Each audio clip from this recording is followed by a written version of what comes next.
اللهم صل على محمد وآل محمد. اعوذ باللہ من الشیطان اللعین الرجیم. بسم اللہ الرحمن الرحیم. رب اشرح لی صدری ویسر لی امری واحلل عقدۃ من لسانی یفقهوا قولی. ان اللہ وملائکتہ یصلون علی النبی یا ایھا الذین آمنوا صلوا علیہ وسلموا تسلیما. اللهم صل على محمد وآل محمد. ہم علم دین کیوں حاصل کریں، یہ آج ہمارا موضوع ہے.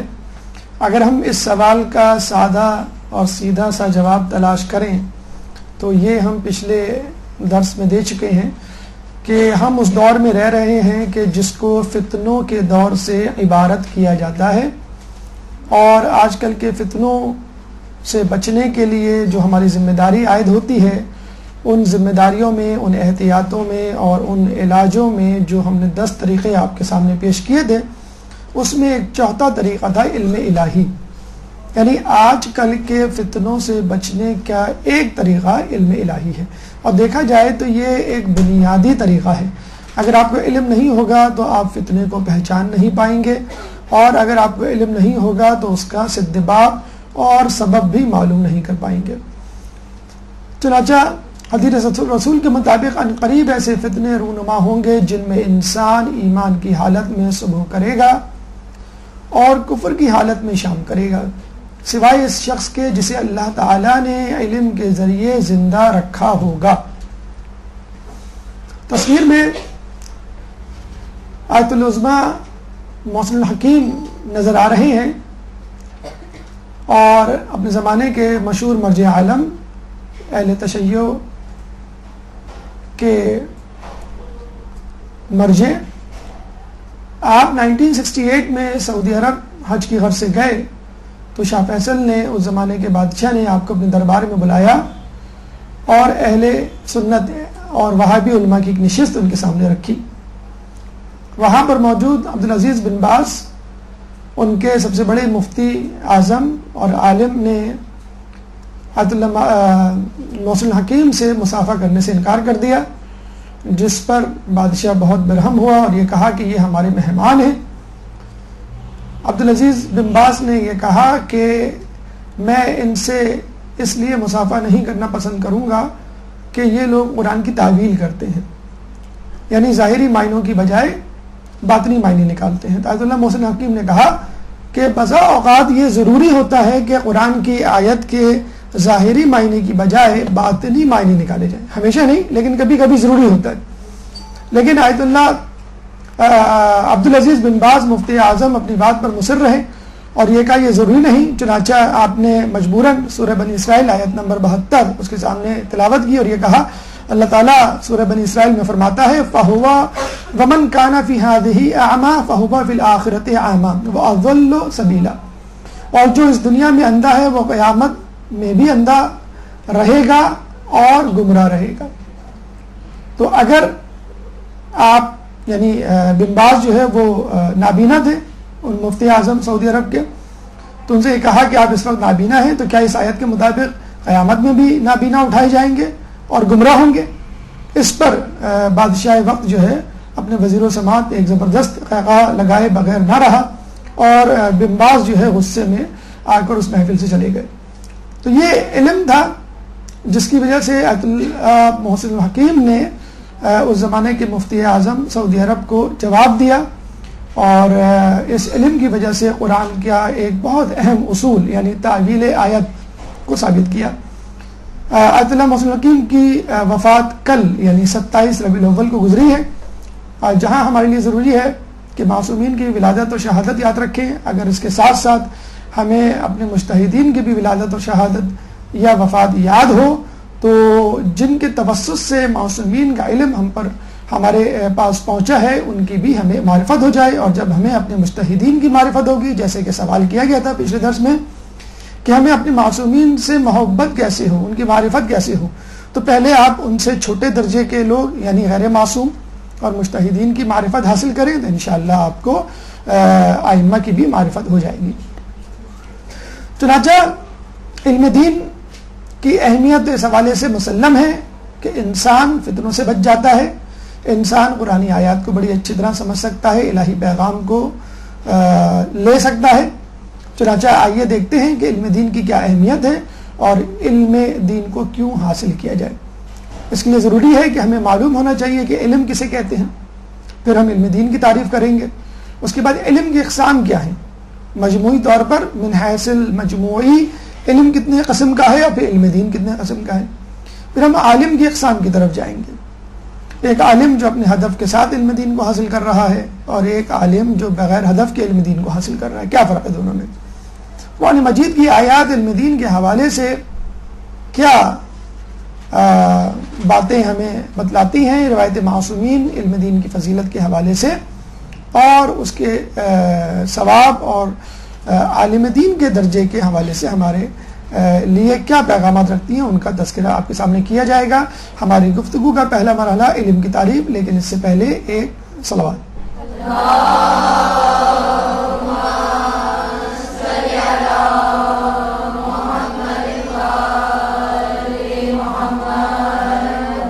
پہلا مرحلہ علم کی تعریف ویکیپیڈیا پہ آپ کو یہ مل جائے گی سیکولر.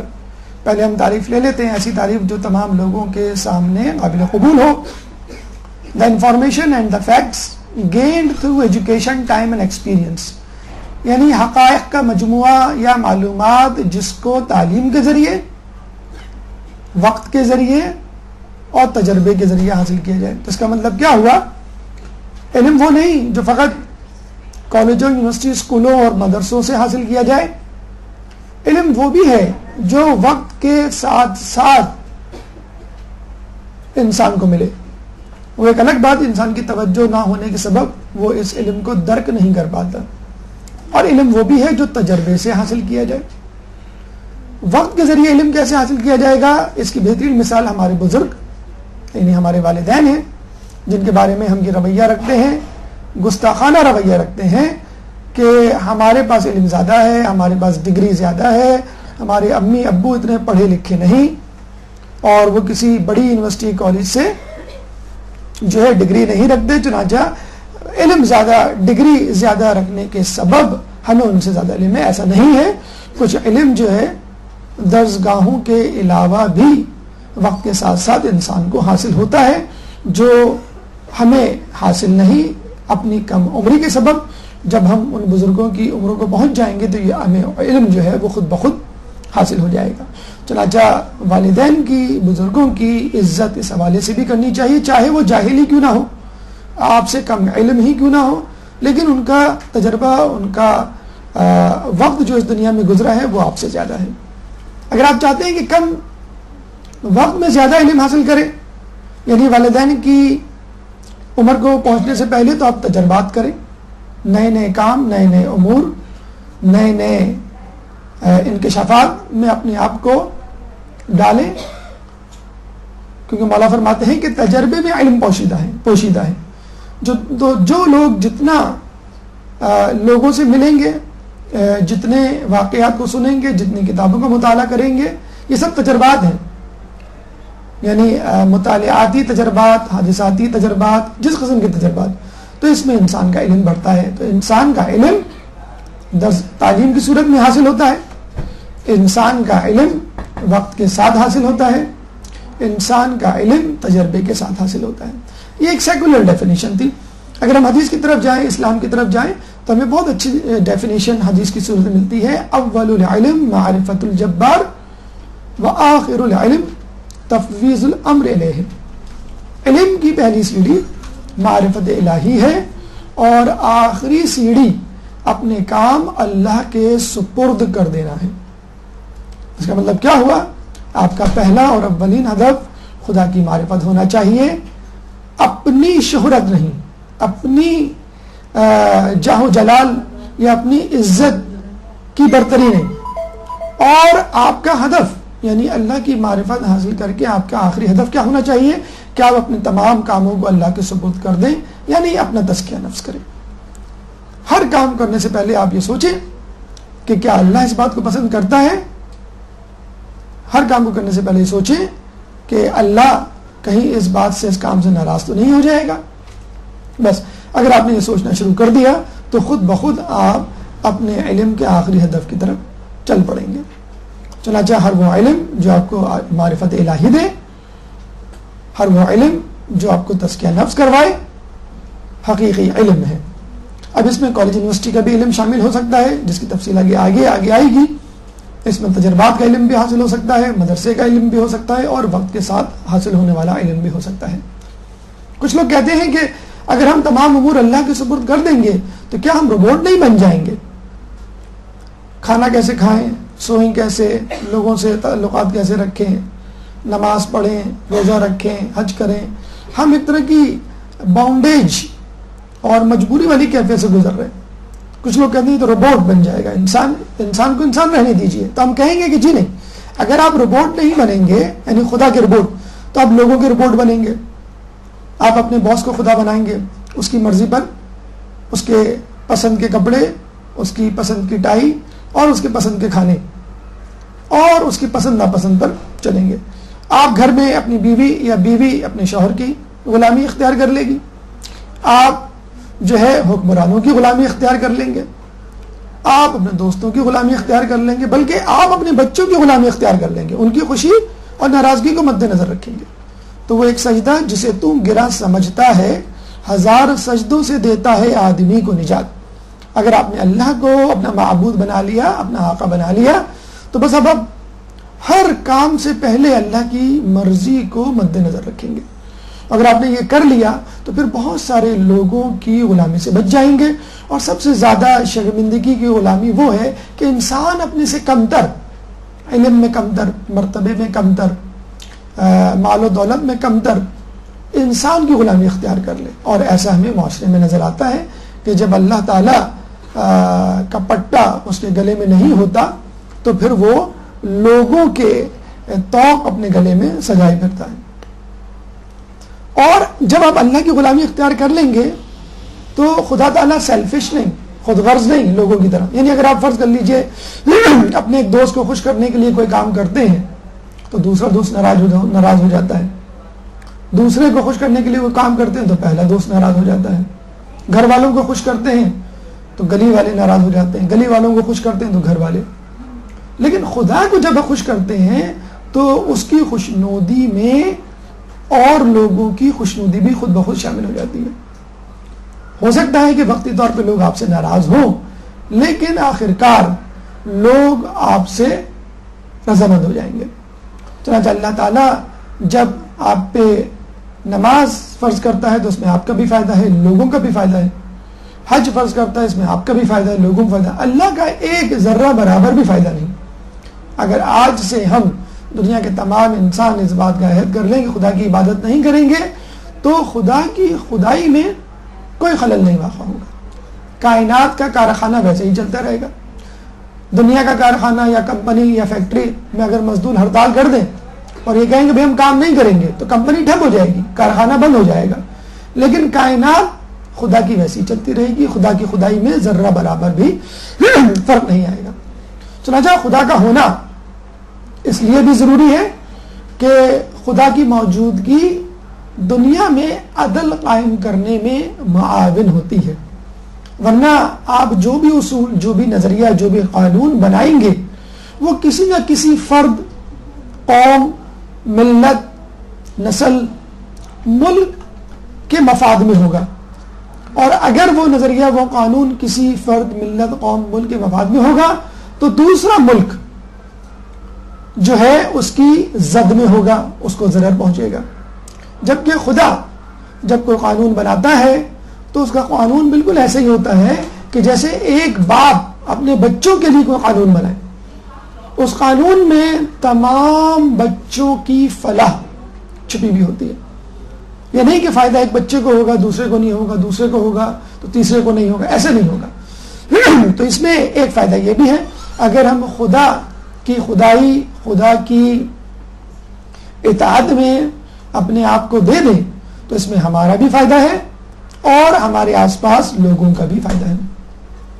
یہ علم کی تعریف دنیاوی اعتبار سے، دینی اعتبار سے اب آئیے ہماری گفتگو کا دوسرا مرحلہ، علم کی اقسام، لیکن اس سے پہلے ایک بلند تر صلوات۔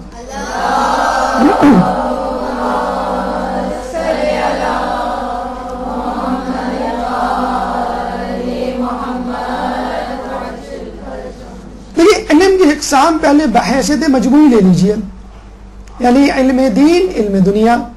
ویسے تو اس کی تفصیل ہے، انشاءاللہ کبھی ہوا تو اس تفصیل میں ہم جائیں گے، لیکن براڈلی جیسے کہتے ہیں کہ فار سمپلیفیکیشن اس کو دو حصوں میں ہم تقسیم کر دیتے ہیں، علم دنیا اور علم دین۔ علم دنیا یعنی علم کسبی، علم دنیا دنیا تک محدود اور قید رہ جانے والا علم، علم دنیا اسکول اور کالج میں پڑھایا جانے والا علم، علم دنیا جس کے بعد آپ کو چند ہزار یا چند لاکھ کی جاب مل جائے، علم دنیا جس میں آپ کا معاشرتی اسٹیٹس بڑھ جائے، علم دنیا کہ جس کو حاصل کرنے کے بعد آپ معاشرے میں اپنا سر فخر سے بلند کر سکیں، علم دنیا جس کے بعد اچھے رشتے آنے شروع ہو جائیں، علم دنیا جس کے بعد ایک اچھی لڑکی سے شادی ہو سکے۔ مثلا یہ بینیفٹس ہیں مختلف قسم کے جس کو اسکوپ کہا جاتا ہے۔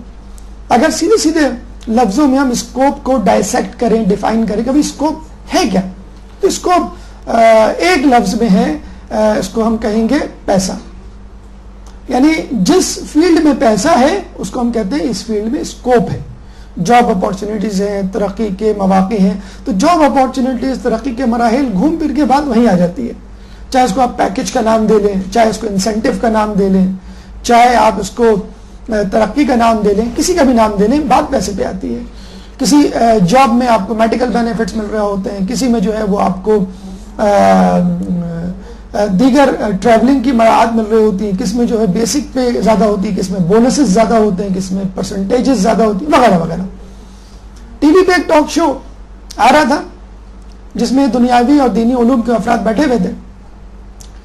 اینکر پرسن نے آخر پروگرام کو وائنڈ اپ کرنے کے لیے آخری سوال تمام لوگوں سے پوچھا کہ بھئی آپ کی فیلڈ کا کیا اسکوپ ہے، مثلا ڈاکٹر، آپ کی فیلڈ کا کیا اسکوپ ہے، مثلا انجینئر، آپ کی فیلڈ کا کیا اسکوپ ہے، مثلا بزنس مین۔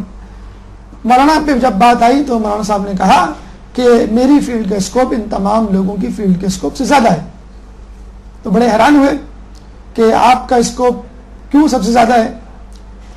تو انہوں نے کہا کہ دیکھیں آپ نے سنا ہوگا کہ ایک ڈاکٹر نے بے روزگاری سے تنگ آ کر نیٹی جیٹی کے پل سے خودکشی کر لی، ایک انجینئر نے بے روزگاری سے تنگ آ کر زہر کھا کے خودکشی کر لی، ایک کاروباری فرد نے بے روزگاری اور قرضوں سے تنگ آ کر ٹرین کے آگے آ کر خودکشی کر لی۔ کبھی آپ نے مولانا کے بارے میں سنا ہے کسی مولوی نے نیٹی جیٹی سے چھلانگ لگا دی، کسی مولوی نے جو ہے ٹرین کے آگے آ کر اپنی جان دے دی؟ بلکہ کچھ لوگ کہتے ہیں بریکٹ میں جان لے تو سکتا ہے، جان دے نہیں سکتا۔ تو یہ ہے مولانا کا اسکوپ کہ حقیقی طور پہ اگر آپ دیکھیں کسی مولوی کو، کسی استاد کو، کسی عالم دین کو آپ نے بے روزگاری سے تنگ آ کر خودکشی کرتے ہوئے نہیں دیکھا ہوگا، جس طرح آپ اور دنیاوی علوم کے لوگوں کو دیکھتے ہیں۔ علم دین علم وہابی ہے، اس میں ہمارا کوئی عمل دخل نہیں۔ ہمارا عمل دخل ایسا ہے، اتنا ہے کہ ہم اس علم کو نبی سے لیتے ہیں یا امام سے لیتے ہیں، اس کے بعد مجتہدین علماء سے لیتے ہیں۔ ہم اس کو کریٹ نہیں کرتے ہیں، ہم اس کو اینالائز نہیں کرتے ہیں، ہم اس کا تجربہ نہیں کرتے ہیں، ہم اس کو ڈسکس نہیں کرتے اس حوالے سے کہ یہ جو آیت ہے یہ صحیح ہے کہ غلط۔ اگر غلط ہے تو ہم اس کو نکال دیں، صحیح ہے تو اس کو ہم اپنا لیں۔ ہاں اس کے معنی کیا ہے وہ ایک الگ بات ہے۔ حدیث صحیح ہے یا غلط، مطلب یہ ہے کہ یہ ہونی چاہیے کہ نہیں، اس حدیث کی بات نہیں کر رہے ہم سند کی کہ جو راوی اور دوسرے معیارات پر ناپی جاتی ہے۔ تو علم وہابی اللہ کا دیا ہوا علم ہے، علم وہابی وحی والا علم ہے، علم الہی ہے، اور اس میں آخرت کی ضمانت ہوتی ہے، دنیا کی ہو یا نہ ہو، آخرت کی ضمانت ضرور ہوتی ہے۔ ہاں بسا اوقات بلکہ اکثر اوقات آپ کو دنیا بطور بونس یا دنیا بطور سائیڈ ایفیکٹ آپ کو ملتی ہے۔ اگر دنیا کے تمام لوگ علم دین کو حاصل کریں اور علم دین کے مطابق اپنی زندگی کو گزاریں تو پھر شاید کا لفظ بھی استعمال نہ کرنا پڑے، یعنی ہر کسی کو اس میں فائدہ ہوگا، چاہے دنیا کا یا دین کا۔ جو دینداروں کو نقصان ہوتا ہے یا حق پہ چلنے والوں کو مشکلات کا سامنا کرنا پڑتا ہے یا علم دین حاصل کرنے والوں کو مصیبتوں کو فیس کرنا پڑتا ہے، وہ اس وجہ سے ہوتا ہے کہ ان کی راہ میں رکاوٹ وہ لوگ ڈالتے ہیں جو علم دین کو سمجھتے نہیں ہیں، جو حق پر چلنا نہیں چاہتے. ورنہ اگر تمام لوگ آج تہیہ کر لیں کہ بھئی ہمیں علم دین کے مطابق اپنی زندگی کو سنوارنا ہے اور اس پہ چلنا ہے، علم دین پر، اپنے دین پر چلنا ہے، تو پھر یہ جو تھوڑا بہت اشکالات ہیں اور امکانات ہیں نقصانات کے، وہ آپ کے سامنے سے ختم ہو جائے. علم دین حاصل کرنے والوں کے لیے اور علم دین کے بعد اس دین سے استفادہ حاصل کرنے کے لیے لوگ بہت فائدہ اٹھاتے ہیں. اتنا فائدہ اٹھاتے ہیں کہ دنیا ان کی طرف آتی ہے لیکن وہ دنیا کو لات مارتے ہیں. مولانا نہج البلاغہ خطبہ نمبر 191 میں فرماتے ہیں ارادتہم الدنیا فلم یریدھا، کہ دنیا ان کا ارادہ کرتی ہے لیکن وہ دنیا کا ارادہ نہیں کرتے. دنیا ان کے پیچھے آتی ہے لیکن وہ دنیا کے پیچھے نہیں جاتے. تو یہ ہے علم دین حاصل کرنے والے حقیقی طلباء اور علم دین حاصل کر کے لوگوں میں علم دین کو پھیلانے والے حقیقی علماء کہ جن کے پیچھے دنیا لگی رہتی ہے. اگر آپ دیکھیں ایک سادہ سی حقیقت کہ دنیا کا امیر ترین انسان کون ہے، تو دنیا کے امیر ترین انسان ہمارے مرجع عالم ہیں، جن کے پاس دنیا بھر کا خمس، دنیا بھر کے عطیات، صدقات، خیرات پہنچتے ہیں.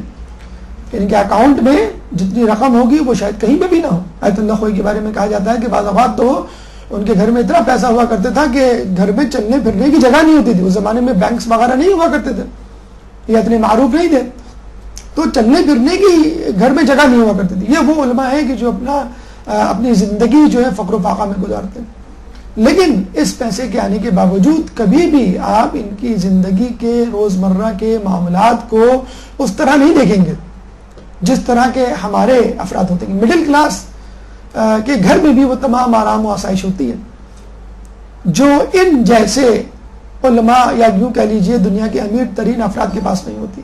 کیوں کہ وہ یہ پیسہ اپنی ذات پر نہیں خرچ کرتے بلکہ لوگوں کی فلاح و بہبود کے لیے خرچ کرتے ہیں. جیسے مولا علی جب بیت المال میں کچھ پیسے آتے تھے تو جب تک بیت المال کی جھاڑو نہ لگا لیتے، یعنی ایک ایک کھجور، ایک ایک درم و دینار اس میں سے لوگوں کو واپس نہ کر دیا کرتے تھے ڈیلی بنیاد پر، یومیہ بنیاد پر، اس وقت تک سوتے نہیں تھے. تو ان کا بھی یہی حال ہے کہ دنیا ان کے پیچھے آتی ہے، یہ دنیا کے پیچھے نہیں بھاگتے. تو اگر کوئی یہ شک کرے کہ یہ تو بس کہنے کی باتیں ہیں کہ علماء جو ہے وہ دین اور دنیا دونوں کے مالک ہوتے ہیں، جو علم دین حاصل کرے گا اس کے پاس آخرت بھی ہوگی، دنیا بھی ہوگی، لیکن ہم نے تو بہت سارے علماء کو جو ہے فقر و فاقہ کی زندگی گزارتے ہوئے دیکھا. تو حقیقت یہ ہے کہ یہ دنیا کے طلبگار نہیں، دنیا ان کی طلبگار ہے. اب آئیے علم دین کی طرف. جیسے ہم نے کہا کہ علم دین اور علم دنیا دو قسم کے علوم ہیں. علم دین میں آپ کو دنیا اور آخرت دونوں کی ضمانتیں ملتی ہیں. اب علم دین کی اقسام کیا ہیں؟ آپ کی آسانی کے لیے علم دین کو ہم دو حصوں میں تقسیم کر سکتے ہیں: معرفت کا علم اور معاملات کا علم. معرفت کا علم یعنی عقائد، جس میں ہم عرفان خداوندی حاصل کرتے ہیں. اصول دین کا علم، توحید، عدل، نبوت، امامت، قیامت کا علم اور دیگر ضروریات دین کا علم. اور آپ میں سے کچھ طلباء نے پہلے یہ گزارش کی تھی کہ ہمیں عقائد کے بارے میں بھی دروس دیے جائیں، تو ہماری کوشش ہے انشاءاللہ کہ آئندہ آپ کے درس کو کسی طرح دو حصوں میں تقسیم کیا جائے یا وقت زیادہ لیا جائے تاکہ ایک حصہ جو ہے وہ عقائد کے لیے اور دوسرا حصہ جو ہے دیگر علوم کے لیے رکھا جائے. تو معرفت کا علم ہمیں عرفان خداوندی کی طرف مبذول اور گامزن کرتا ہے. اس کی میں ایک سیدھی سی مثال آپ کو دوں. کہنے کو تو جو ہم اخباروں میں پڑھتے ہیں، ویب سائٹس سرف کرتے ہیں، دنیا میں سب سے زیادہ پھیلنے والا ریلیجن اسلام ہے، لیکن دنیا میں سب سے زیادہ دین کو چھوڑنے والوں کی بھی تعداد میں اضافہ ہو رہا ہے. جہاں اسلام کی طرف لوگ آ رہے ہیں وہاں پر بیک وقت لوگ دین کو چھوڑ بھی رہے ہیں، یعنی ایتھیسٹ بن رہے ہیں، ملحد بن رہے ہیں، سیکولر بن رہے ہیں، یعنی خدا کو نہیں مانتے. اب وہ عیسائی ہو، یہودی ہو یا کسی بھی ریلیجن سے تعلق رکھنے والے لوگ ہوں، وہ اپنے اپنے دینوں کو چھوڑیں، جس میں سب سے زیادہ تعداد عیسائیوں کی ہے، کہ جو اپنے دین عیسائیت کو چھوڑ رہے ہیں، کیونکہ عیسائیت اب ایک کھوکھلا مذہب بن چکی ہے، شدت پسندی کا مذہب، کہ جس میں ننس اور پریسٹ، مرد اور عورت دونوں، یعنی عالم دین اور عالمہ دین دونوں جو ہے وہ شادیاں نہیں کرتے. دین کے علماء یا رہنما چرچ میں مقید ہوتے ہیں، ان کی کوئی سوشل لائف نہیں ہوتی ہے. تو یہ ایک خانقاہی طرز کی زندگی ہے، تجرد کی زندگی ہے، جس کو اسلام نے حرام قرار دیا ہے. اسی لیے ان کا معاشرہ نارتھ پول اور ساؤتھ پول شدت پسندی میں گرفتار ہے. کہاں یہ لوگ جو شادیاں نہیں کرتے اور عام لوگوں میں اٹھتے بیٹھتے نہیں، کہاں وہ لوگ جو مادر پیدار زاد ہیں، یعنی وہ بھی شادیاں نہیں کرتے لیکن شادی کے بغیر وہ سب کام کر رہے ہوتے ہیں کہ جس کے لیے ازدواجی تعلقات ضروری ہیں.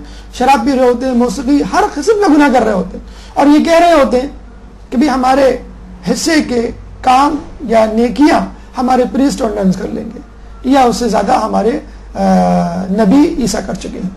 بہرحال تو دین کا علم یعنی عرفان خداوندی یا معرفت الہی کا جو علم ہے وہ ہمیں ایتھیزم یا مذہبی بے راہروی یا بے دینی سے بچاتا ہے.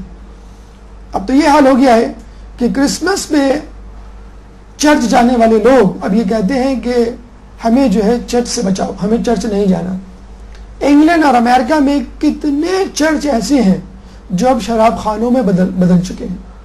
یعنی ہمارے یہاں تصور نہیں ہے کہ کسی مسجد کو گھر بنایا جائے یا شاپنگ سینٹر میں تبدیل کیا جائے یا کسی اور مقصد کے لیے استعمال کیا جائے. اگر مسجد بن گئی تو بن گئی، وہاں پہ چرچ کیونکہ ویران ہے، کوئی جاتا نہیں ہے، تو چرچز کو جو ہے وہ شراب خانوں کی شکل دے دی گئی ہے، ڈسکو کلبز کی شکل دے دی گئی ہے، اور لوگ آ کے وہاں پر گناہ کر رہے ہیں علی الاعلان، جو خود عیسائیت میں حرام ہے. دوسرا علم جو علم دین سے متعلق ہے، دوسری برانچ، وہ ہے معاملات کا علم. اس میں فقہ اور اخلاقیات آ جاتی ہیں. اس کے علاوہ جو آپ علوم پڑھتے ہیں جیسے تفسیر قرآن، اس میں بھی کہیں نہ کہیں فقہ یا اخلاقیات یا عقائد کا تذکرہ ہوگا. اس طرح حدیث کے علم میں بھی ایسے ہی ہوگا. تاریخ کو اگر آپ اٹھا لیں تو اس میں بھی فقہ، اخلاقیات یا عقائد کی بات ہوگی. بہرحال یہ دو علوم ہیں، عقائد کا علم اور معاملات کا علم. مثلا فقہ کی مثال ہم اس طرح لے سکتے ہیں کہ فقہ ہماری کس طرح مدد کرتا ہے. آپ نے سنا ہوگا کہ اگر کسی کو امیگریشن لینی ہو، باقاعدہ وہ ویزے کے لیے اپلائی کرتا ہے، انٹرویو دیتا ہے، ڈاکیومنٹس جمع کراتا ہے، اور اس کے بعد اس کو ویزا ملتا ہے، اور پھر کہیں جا کے امیگریشن کی باری آتی ہے. کچھ لوگ جو ہے وہ لوہے کی باڑیں یا فینس یا جنگلے کراس کر کے یا کشتیوں میں بیٹھ کر ملکوں کے ساحلوں پہ جا کر وارد ہو جاتے ہیں اور زبردستی وہاں گھس جاتے ہیں. یہ غیر قانونی عمل ہے. دنیا کی نظر میں قانونی اور غیر قانونی ایک الگ چیز ہے. اسلام کی نظر میں قانونی اور غیر قانونی ایک الگ چیز ہے، جس کو ہم حلال حرام کہتے ہیں. ہو سکتا ہے کہ جو چیز وہاں پہ حرام ہو ہمارے یہاں حلال ہو، اور جو چیز ہمارے یہاں حرام ہو وہاں حلال ہو. مطلب موسیقی ہمارے یہاں حرام ہے لیکن مغرب میں حلال ہے. شراب ہمارے یہاں حرام ہے، ان کے یہاں حلال ہے. تو پھر ہمیں سادہ سی زبان میں قانونی یا غیر قانونی اللہ کے نزدیک حرام حلال کی تمیز سکھا جائے گی. اخلاقیات ہمیں سکھاتی ہے کہ آپ اپنے اندر کے انسان کو کس طرح جگا کے رکھیں اور اپنے اندر کے حیوان کو کس طرح مغلوب رکھیں. یہ اخلاقیات ہے جو ہمیں نئے سال کو گریہ وزاری سے شروع کرنا سکھاتی ہے. یہ اخلاقیات ہے جو مظلوم پر آنسو بہانا سکھاتی ہے. یہ اخلاقیات ہے جو ہمیں نئے سال کی ابتدا لہو و لعب سے نہیں کرنے دیتی.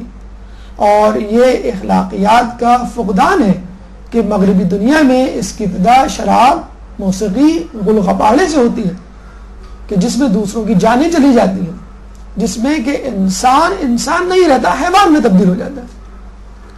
تو یہ دین ہے، یہ دین کا اخلاقی علم ہے کہ جو ہمیں حیوان سے انسان کی طرف لے کر جاتا ہے.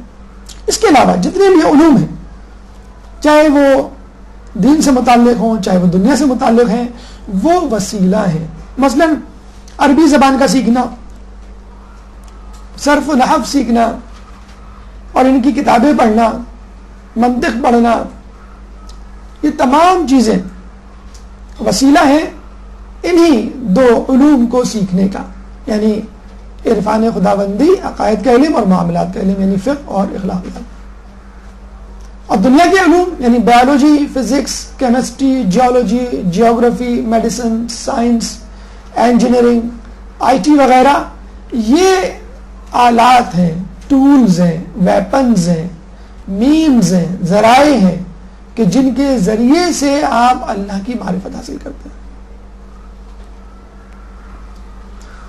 یہ علم کی اقسام ہوئی، دین اور دنیا کا علم، پھر دین کا علم یعنی عقائد اور معاملات کا علم. اب آئیے اس علم کو حاصل کر کے جب آپ عالم بنتے ہیں تو اس عالم کی کتنی قسمیں ہوتی ہیں. جیسے ہم دیکھتے ہیں دنیاوی علوم آپ حاصل کرتے ہیں تو ایک ڈاکٹر بنتا ہے، ایک کنسلٹنٹ بنتا ہے، ایک پروفیسر بنتا ہے. اسی طرح اس علم میں یعنی دین کے علم میں انسان جب عالم بنتا ہے تو کہاں پہنچتا ہے؟ جو شخص علم دین حاصل کرے گا وہ عالم بنے گا، لیکن اس عالم کی بھی 3 کیٹیگریز ہیں، 3 درجات ہیں، 3 اقسام ہیں. اور یقیناً آپ میں سے ہر شخص یہ چاہے گا کہ میں سب سے اعلیٰ ترین درجے کے عالم کی طرف اپنا رخ سفر کروں، یعنی بہترین عالم یا عالمہ دین بنوں، عام عالم یا عالمہ دین نہ بنوں. حدیث کے مطابق جو لوگ علم دین حاصل کرتے ہیں وہ 3 درجوں تک پہنچتے ہیں. کم ترین درجہ صرف عالم کا ہے، اس کے بعد عارف کا ہے، اور اس کے بعد الکبریٰ کا ہے. تو پہلا درجہ اس میں صرف آدمی علم حاصل کرتا ہے لیکن اس کو خدا کی معرفت نہیں ہوتی. معرفت احکامات تو رکھتا ہے لیکن معرفت نفس یا معرفت کائنات یا معرفت الہی نہیں رکھتا. یعنی آپ اس سے مسئلہ پوچھیں گے کہ روزہ کن چیزوں سے ٹوٹ جاتا ہے وہ بتا دے گا، نماز میں کتنے واجبات ہیں وہ بتا دے گا، اللہ کیوں ایک ہے، ایک سے زیادہ کیوں نہیں وہ بتا دے گا.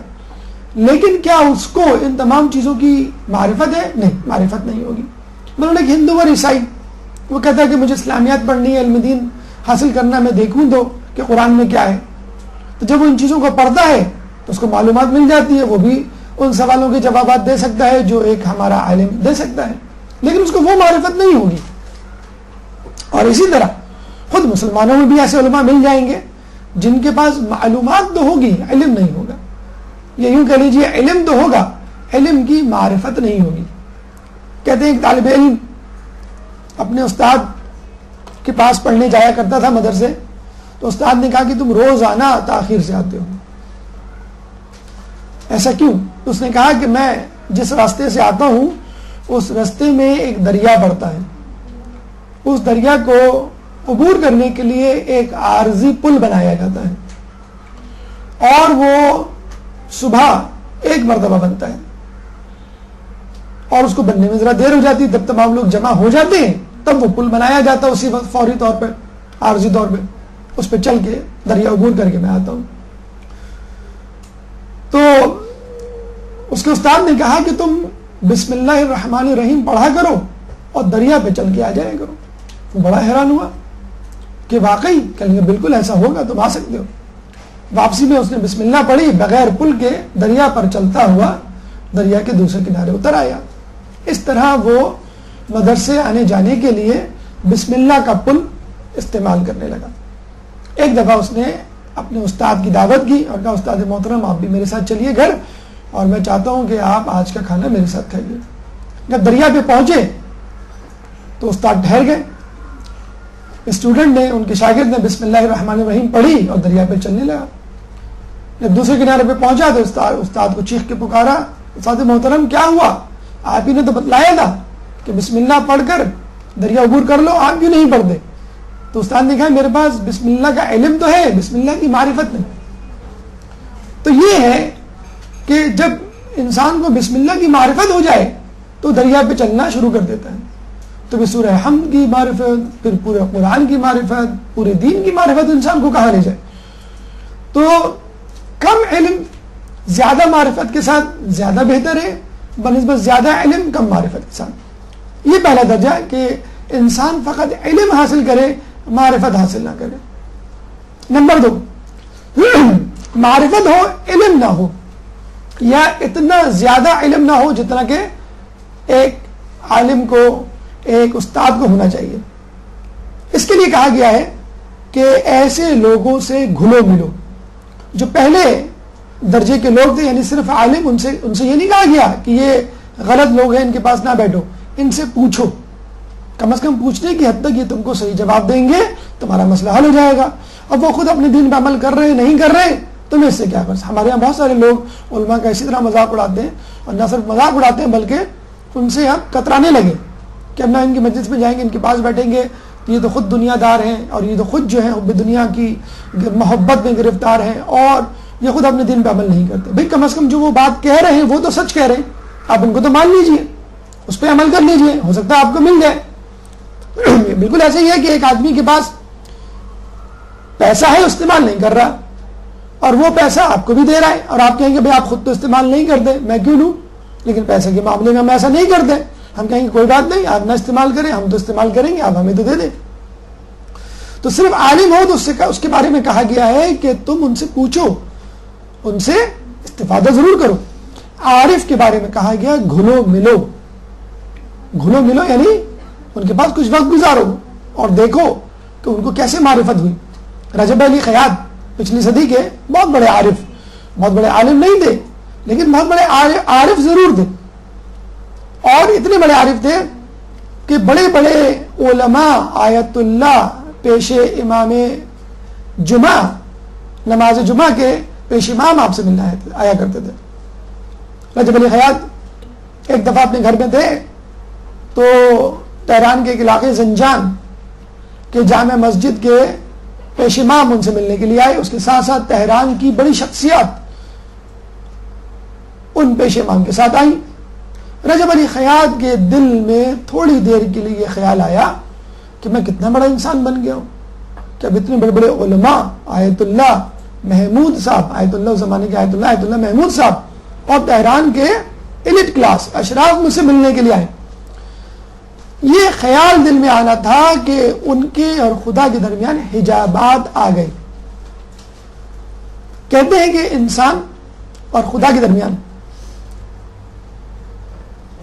70,000 ظلمت کے حجاب اور 70,000 نور کے حجاب ہوتے ہیں. جب انسان گناہ ترک کرتا ہے ایک ایک کر کے تو یہ 70,000 حجابات آہستہ آہستہ ہٹتے چلے جاتے ہیں. اور جب انسان نیکیاں کرنا شروع کرتا ہے تو وہ 70,000 نورانی حجابات بھی ہٹتے چلے جاتے ہیں. اور جب مکمل طور پہ گناہوں سے کنارہ کشی اختیار کر لے اور ہر نیکی کو کر ڈالے تو پھر اللہ اور اس کے درمیان کوئی حجاب نہیں رہتا. اب ہم سب کا ایمان مختلف درجات پر ہے. ہم سب انسان کبھی بھی ایک فاصلے سے نہیں ہوتے. اللہ دیکھیں، ہم جو نیت باندھتے ہیں کبھی یہ نہیں کہتے خدا کی رضا کے لیے. ہم کیا لفظ استعمال کرتے ہیں؟ قربتاً الی اللہ. ہم خدا کی رضا کا لفظ استعمال نہیں کرتے خدا کی رضا کے لیے پڑھو. ہم قربتاً الی اللہ، خدا کے لیے تو پڑھ رہے ہیں لیکن اللہ سے قریب ہونے کے لیے پڑھ رہے ہیں. کیوں؟ کہ اللہ اور ہمارے درمیان فاصلہ ہے. 70,000 ظلماتی، 70,000 نورانی. وہ فاصلہ کیسے کم ہوگا؟ وہ حجابات کیسے ہٹیں گے؟ وہ نیکیاں کر کے گناہوں کو چھوڑ گئے. تو رجب علی خیاط، اچھا یہ بھی میں آپ کو بتا دوں، اور آپ میں سے کچھ لوگ ہوں گے جو اس بات کو درک کرتے ہوں گے کہ انسان کو محسوس ہو جاتا ہے کہ میرے ایمان میں اضافہ ہو گیا، اور انسان کو محسوس ہو جاتا ہے کہ میرے ایمان میں کمی ہو گئی. مثلا کبھی کبھی آپ کا نماز پڑھنے کو جی نہیں چاہتا، کبھی کبھی آپ گناہ کر بیٹھتے ہیں اور بڑی ڈھٹائی سے کہہ بھی دیتے ہیں اور ڈھیٹ بھی بن جاتے ہیں کہ ہاں کر لیا تو کیا ہوا، سب کر رہے ہیں. اور ایک دفعہ یہ حالت ہوتی ہے کہ انسان ایک چھوٹی سی خطا کرتا ہے، رات بھر نیند نہیں آتی. اس دل پہ خدا کی رحمت ہو جس دل کی یہ حالت ہوتی ہے، ایک بار خطا ہو جاتی ہے 100 بار ندامت ہوتی ہے. تو آپ چھوٹی سی خطا کر بیٹھتے ہیں، راتوں کی نیند اڑ جاتی ہے جسے کہتے ہیں. تو جب انسان کہ ایمان میں اضافہ ہوتا ہے. یہ بھی ایک بڑی نیکی کی بڑے درجات کی دلیل ہے, علامت ہے کہ انسان, کچھ لوگوں کو تو پتہ ہی نہیں ہوتا, وہ کہتے ہیں ہمیں پتہ ہی نہیں ہے کہ ہمارا ایمان کب بڑھتا ہے کب کم ہوتا ہے. ایک چھوٹی سی مثال میں دوں, محرموں میں ہمارا ایمان بڑھا ہوا ہوتا ہے, ماہ رمضان میں ہمارا ایمان بڑھا ہوا ہوتا ہے, مجلس سے جب باہر نکلتے ہیں تو ہمارا ایمان بڑھا ہوا ہوتا ہے. یہ الگ بات ہے مجلس کے بعد جو بیٹھکیں ہوتی ہیں 5 منٹ کی غیبت کی, اس میں سارا ایمان ختم بھی ہو جاتا ہے, پتہ بھی نہیں چلتا. تو لیکن بہرحال لوگوں کو احساس ہوتا ہے, اور بعض اوقات تو اتنا شدید احساس ہوتا ہے کہ ان کی راتوں کی نیند اڑ جاتی ہے کہ خدا میرے اور تیرے درمیان اتنی دوری کیسے ہو گئی. تو رجب علی خیاط کے دل میں جب یہ خیال آیا کہ اب میں اتنا بڑا انسان بن گیا کہ تہران کے اشراف اور آیت اللہ محمود صاحب پیش امام نماز جمعہ مجھ سے ملنے کے لیے آ رہے ہیں, اس وقت حجابات واپس آ گئے ان کے اللہ کے درمیان. اچھا یہ بھی میں آپ کو بتاؤں کہ جب انسان تقوی کی منزل کی طرف جاتا ہے, خدا کے قریب ہوتا ہے, تو اپنی بے کلی کی کیفیت کو خدا سے کہتا ہے. جیسے ہم نہیں کہتے امی آپ ناراض کیوں, موڈ کیوں آف ہے, امی کہتی بھائی سیدھا سیدھا کھانا کھاؤ اور جاؤ اپنے کمرے میں سو. نہیں میں اس وقت تک کھانا نہیں کھاؤں گی جب تک آپ بتائیں گے کیوں نہیں آپ کا موڈ کیوں آف ہے. ہوتا ہے نا, امی کھانا کھاتے, ہم نہیں موڈ ہوتے, ہم کوئی کام نہیں کرتے, نہیں پہلے آپ بتائیں. اور جب تک ہم امی ابو کو یا کسی کو راضی نہیں کر لیتے, آپ اپنی جگہ سے ٹس سے مس نہیں ہوتے, آپ کو کسی کام میں دل نہیں لگتا. تو رجب علی خیاط کا دل ہی نہیں لگا کسی کام میں, رات بھر کروٹیں بدلتے رہے اور پھر اللہ سے ارتباط کیا, اللہ کے حضور گڑ گڑا کے دعا مانگی, اللہ کیا ہو گیا, میرے اور تیرے درمیان اتنی دوری کیسے ہو گئی. تو پھر الہام ہوا. اچھا ایک ہوتی ہے وحی اور ایک ہوتا ہے الہام. وحی نبیوں کو ہوتی ہے, الہام غیر معصوم کو ہوتا ہے. یعنی آپ اللہ سے کہہ دیتے ہیں کہ اللہ اس کام کو مجھے کرنا ہے لیکن سمجھ میں نہیں آ رہا کہ کام کروں یا نہ کروں, تو میرا دل اس طرف کر دے جس میں تیری رضا ہے. اور آپ دیکھتے ہیں کہ کچھ دنوں کے بعد یا کچھ لمحے کے بعد آپ کا دل ایک طرف ہو جاتا ہے اور بڑے مطمئن بھی ہو جاتے ہیں آپ. تو ارتباط کیا خداوند سے اور کہا کہ اللہ میرے اور تیرے درمیان اتنی دوری کیوں. تو اللہ نے پھر ان کو الہام کیا کہ جو تمہارے دل میں یہ خیال آیا تھا کہ اب میں بڑا آدمی بن گیا ہوں کہ بڑے بڑے لوگ مجھ سے ملنے کے لیے آ رہے ہیں, اس وجہ سے ہمارے اور تمہارے درمیان حجابات. فوراً استغفار کیا تو حجابات ہٹ گئے. دوبارہ انہوں نے دعا کی کہ اللہ اگر میں اس حالت پر قائم رہتا تو کیا ہوتا. جیسے ہم ڈاکٹر کو کہتے ہیں نا کہ ڈاکٹر کہتے ہیں بھائی آپ کو جو ہے خدا نخواستہ ڈینگی فیور ہو گیا ہے اور یہ مسئلہ ہے, تو آپ کہیں گے بھائی اس کی کیا کیا پروگنوسس ہو سکتی ہے, کیا ہو سکتا ہے, بھائی یہ چیزیں ہو سکتی ہیں, پلیٹلیٹ کم ہو سکتا ہے, بلیڈنگ ہو سکتی ہے, اور اس کے بعد پھر موت تک بات چلی جا سکتی ہے. تو برم بار اچھا ہمارے یہاں مسئلہ یہی ہے کہ فزیکل ڈیزیزز یا جسمانی بیماریوں کے بارے میں بہت فکر مند رہتے ہیں کہ چہرے پہ جھائیاں ہو رہی ہیں, پمپلس نکل رہے ہیں, یا رنگت اڑی ہوئی ہے, یا بال گر رہے ہیں, بال سفید ہو رہے ہیں, یا وزن جو ہے وہ بڑھ رہا ہے, وغیرہ وغیرہ تمام قسم کی ہمیں جو ہے وہ پریشانی ہوگی. اب تو موبائل ماشاءاللہ ایسے آ گئے کہ جو آپ کو بتا دیں گے آپ کا پلس, آپ کی پلس کتنی ہے, آپ کا بلڈ پریشر کتنا ہے. کاش کہ ایسا موبائل بھی ہے جو آپ کو بتائے کہ آپ کے دل کی دھڑکن یا پلس ریٹ کے ساتھ ساتھ آپ کے دل میں خدا کی محبت بھی کم ہو گئی ہے, حب دنیا زیادہ ہو گئی ہے. بہرحال اللہ سے ارتباط کیا کہ میں کہاں پہنچتا. اللہ نے کہا تم بلعم باعور بن جاتے. بلعم باعورہ کون ہے؟ بلعم باعورہ حضرت موسیٰ کا قابل ترین شاگرد, اتنا قابل ترین شاگرد کہ جب وہ استاد بنا تو اس کے خود 12,000 شاگرد تھے, 12,000 شاگرد, اور اتنا بڑا عالم دین بنا کہ وہ مستجاب الدعوات بنا. ایک دفعہ موسیٰ علیہ السلام نے کسی قوم کے اوپر چڑھائی کا فیصلہ کیا خدا کے حکم کے مطابق, تو وہ قوم بلعم باعورہ کے پاس آئی اور کہنے لگی کہ تم ہمارے لیے دعا کرو, تم مستجاب الدعوات ہو, تمہاری دعا قبول ہوگی. اسے منع کر دیا کہ بھئی یہ نہیں ہو سکتا کیونکہ موسیٰ علیہ السلام کا میں شاگرد ہوں, موسیٰ علیہ السلام نبی ہیں اور وہ حق پر ہے. اب انہوں نے کیا کیا, اشرفیاں, درہم, دینار, تحفے, تحائف, دنیا اس کے سامنے سجا بنا کے پیش کر دی. اب بلعم باعورہ کے دل میں دنیا کی محبت, دنیا کی لالچ جاگی, اور ناچاروں ناچار وہ دنیا کی محبت کے آگے بیچارہ ڈھیر ہو گیا, اور اس نے نعوذ باللہ موسیٰ علیہ السلام کے خلاف دعا کرنی شروع کر دی. کہتے ہیں بلعم باعورہ جب دعا کرتا تو موسیٰ کی جگہ اس قوم کا نام نکلتا, حضرت موسیٰ کی جگہ اس بادشاہ کا نام منہ سے نکلتا کہ ان کو نیست و نابود کر دے. اور اس کی قوم کہتی بھئی یہ کیا کر رہے ہو تم, کسی ٹیم کے پلیئر کو کہیں گے یا تم اپنے ہی گول پوسٹ میں گول مار رہے ہو, تم تو دوسری ٹیم کے گول میں گول مارو. یہ کیا کرو؟ میں کیا کروں؟ میں موسیٰ کا نام لیتا ہوں, تمہارے بادشاہ کا نام منہ سے نکلتا ہے. میں موسیٰ کے حواریوں کے لیے بد دعا کرتا ہوں, بادشاہ کے جو لوگ ہیں, قوم ہے, اس کے بارے میں خود بخود. اس شخص کے بارے میں پھر اللہ تعالیٰ نے جو لفظ استعمال کیا وہ کیا؟ فَمَثَلُهُ كَمَثَلِ الْكَلْبِ, کہ یہ لوگ کتے کی مثل ہے. کہتے ہیں کہ وہ جب بد دعا کر رہا تھا اس کی زبان باہر نکلی اور سینے تک باہر نکلائی, پیٹ تک لٹکنے لگی. کہ جس زبان قرآن نے کہا کہ یہ وہ لوگ ہیں جو کتے کی طرح ہیں کہ زبان باہر نکالے رہے. تو بلم باورا جو ہے وہ کتا بن گیا اللہ کے نزدیک نجس جانور. تو رجب علی خیاط جو ہے فوراً محتاط ہوئے اور آئندہ تہیہ کہ ایسا نہیں کریں گے. لیکن بہرحال شیطان تو پیچھے لگا رہتا ہے.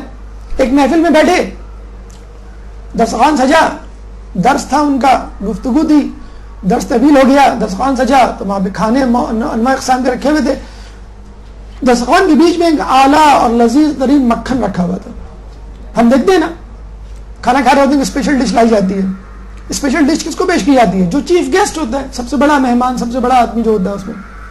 تو رجب علی خیاط نے کہا کہ میں نے درس دیا ہے, میں نے گفتگو کی ہے, میں مہمان ہوں, اور یہ جو مکھن ہے, جو لذیذ ترین ڈش ہے, یہ جو ہے یہ میرے لیے ہوگا. جیسی ہاتھ بڑھایا تو کونے میں بلعم باورا ہنستے ہوئے نظر آیا, فوراً اپنا ہاتھ کھینچ لیا. اس طرح اللہ تعالیٰ بچاتا ہے اپنے مومن لوگوں کو جن کے قریب ہوتا ہے وہ اللہ.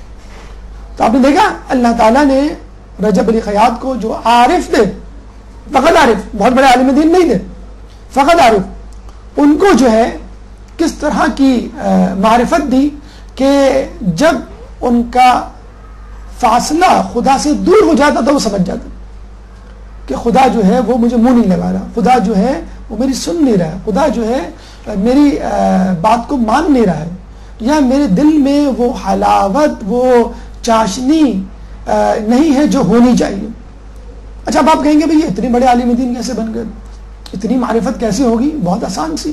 رجب علی خیاط سے جب پوچھا گیا کہ آپ کو یہ اتنی بڑی معرفت کیسے ملی, انہوں نے کہا کہ جوانی کے ایام میں میری ایک رشتہ دار کزن ہوا کرتی تھی, رشتہ دار لڑکی ہوا کرتی تھی, اس نے مجھے دعوت گناہ دی اور قریب تھا کہ میں گناہ میں ملوث ہو جاتا. میرے دل میں یہ خیال آیا کہ خدا تو اس طرح کے امتحان لیتا ہے, تو میں نے کہا آج میں خدا کا امتحان لیتا ہوں.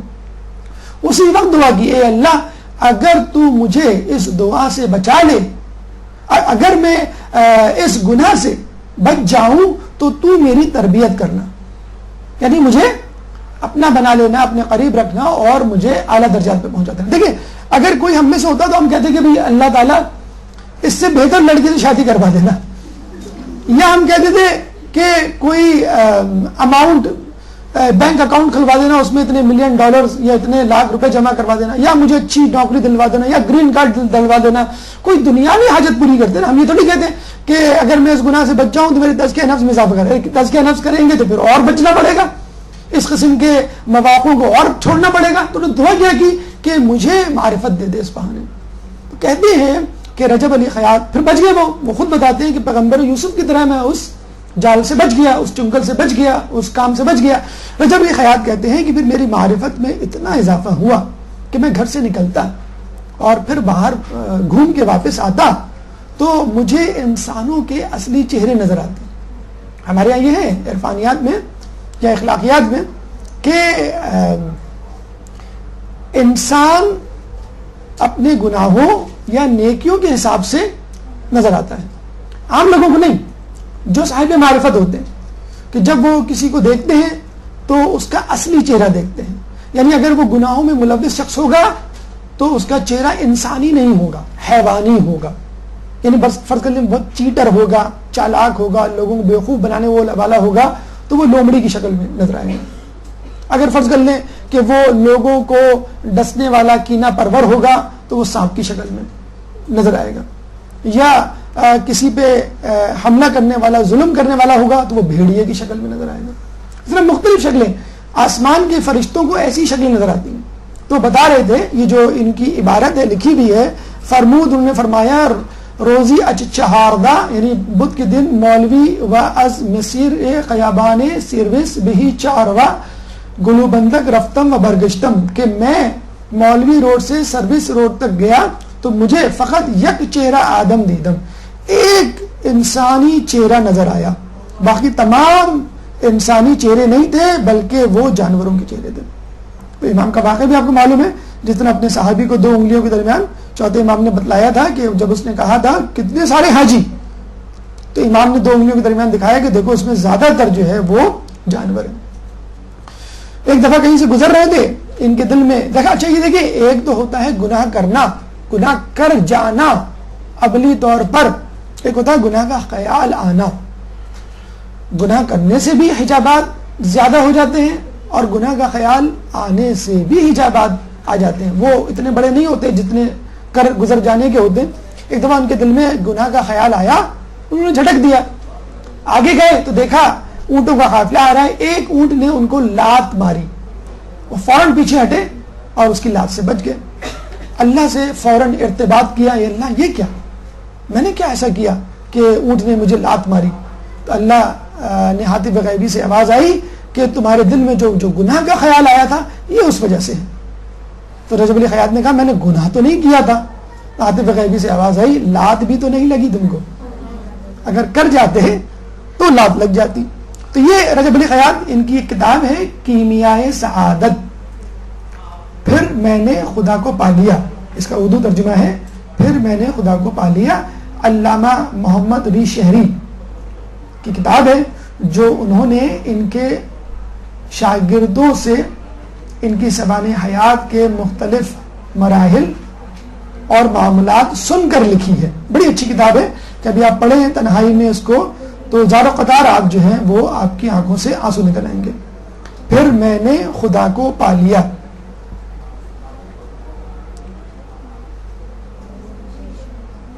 علامہ ری شہری،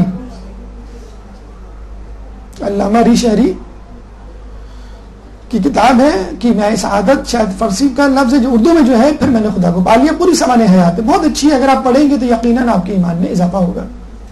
تو یہ کون ہے؟ یہ صرف فقط عارف لوگ ہیں۔ اب آ جائیں وہ لوگ جو عارف بھی ہوتے ہیں عالم بھی ہوتے ہیں، کیا ہی بات ہے، 2 in 1 جسے کہتے ہیں کہ ہمیں یہ بھی چاہیے یہ بھی چاہیے، دونوں چیزیں مل جائیں ہم کو تو کیا بات ہے۔ تو انسان عالم بھی ہو عارف بھی ہو، اس کو ہم کہتے ہیں الکبرا۔ یہ حدیث کے الفاظ ہیں جس کو ہم نے تفصیل کے ساتھ بیان کیا ہے کہ علماء 3 قسم کے ہیں، فقط عالم، فقط عارف اور الکبرا، یعنی دونوں کا کمبینیشن۔ مثلا ابھی آپ نے عارف کی مثال دیکھی، اب آپ الکبرا کی مثال دیکھ لیے، مرعشی، آیت اللہ مرعشی نجفی بلا شبہ الکبرا تھے، آیت اللہ تھے۔ 50 سال تک بی بی معصومہ قم کی نماز باجماعت کے پیش امام، 50 سال تک پیش امامت کی انہوں نے، اپنے وقت کے بہت بڑے مرجع عالم۔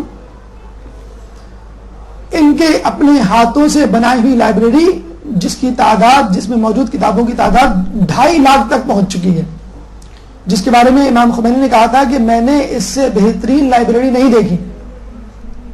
جب یہ انتقال کرنے لگے تو کہا کہ مجھے اپنی لائبریری کے دروازے کے پاس دفنانا، تاکہ تحقیق و جستجو اور پڑھنے والے لوگ اگر آئیں تو وہ میری قبر کے پاس سے اپنے مبارک قدموں کو رکھتے ہوئے جائیں۔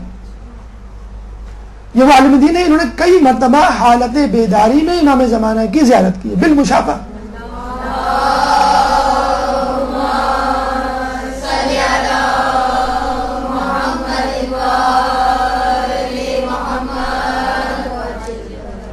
تو یہ لوگ الکبرا، ہمیں ایسا بننا ہے، عالم بھی اور عارف بھی، اور کرامات کا ہدف نہیں بنانا، معرفت کا ہدف بنانا ہے۔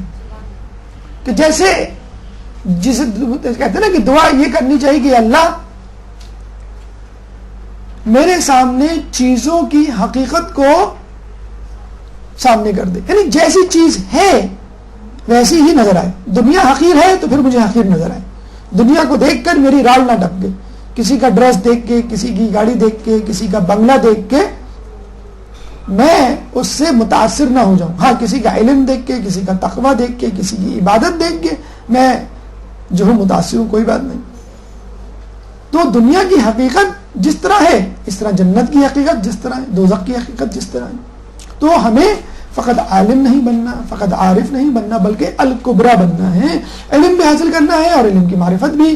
14 مرحلہ قرآن کی آیات علم کی فضیلت کے حوالے سے کیا کہتی ہیں، انشاءاللہ ایک 5 منٹ کے وقفے کے بعد ایک درود پڑھ دیجئے محمد و آل محمد۔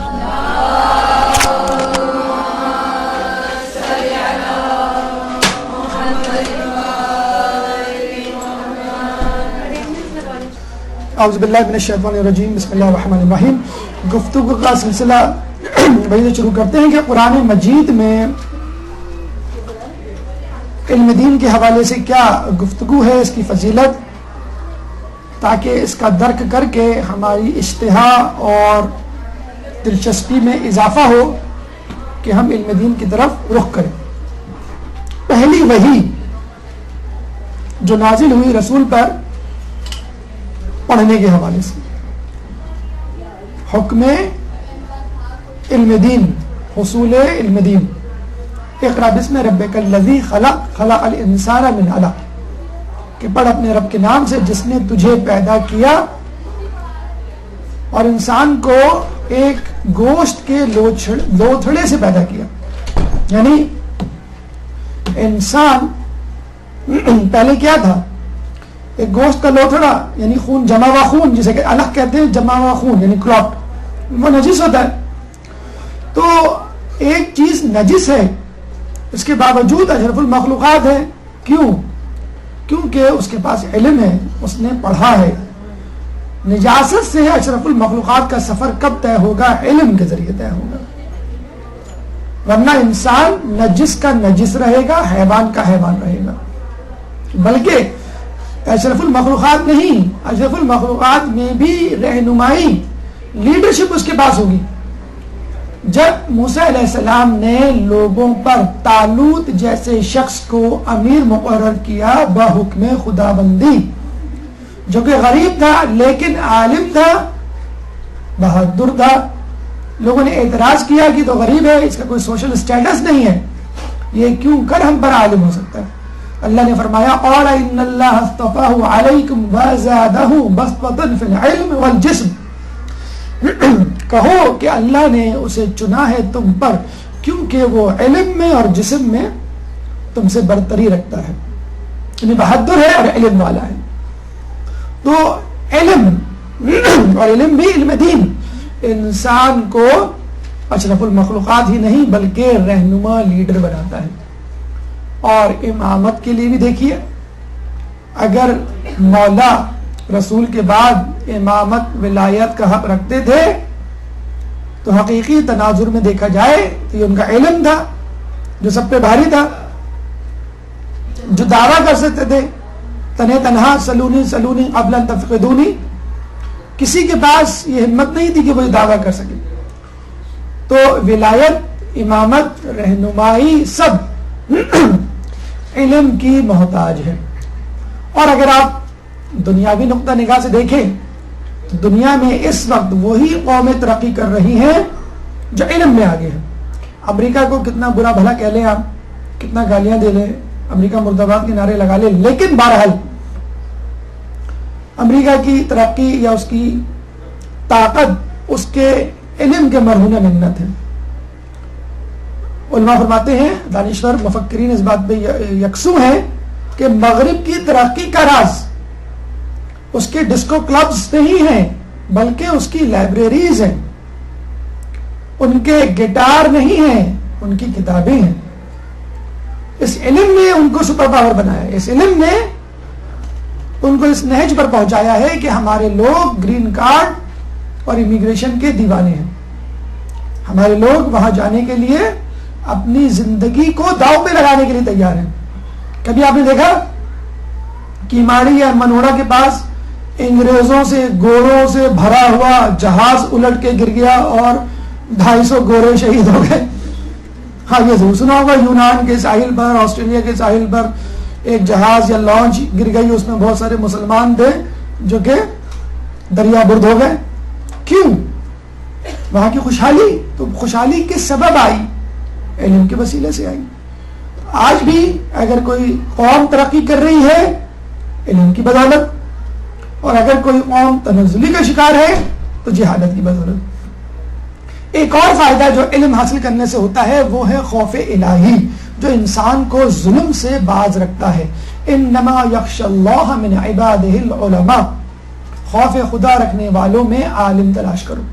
ترجمہ بہرحال اس کا یہ ہے کہ اللہ سے ڈرنے والے تو فقط علماء ہی ہیں.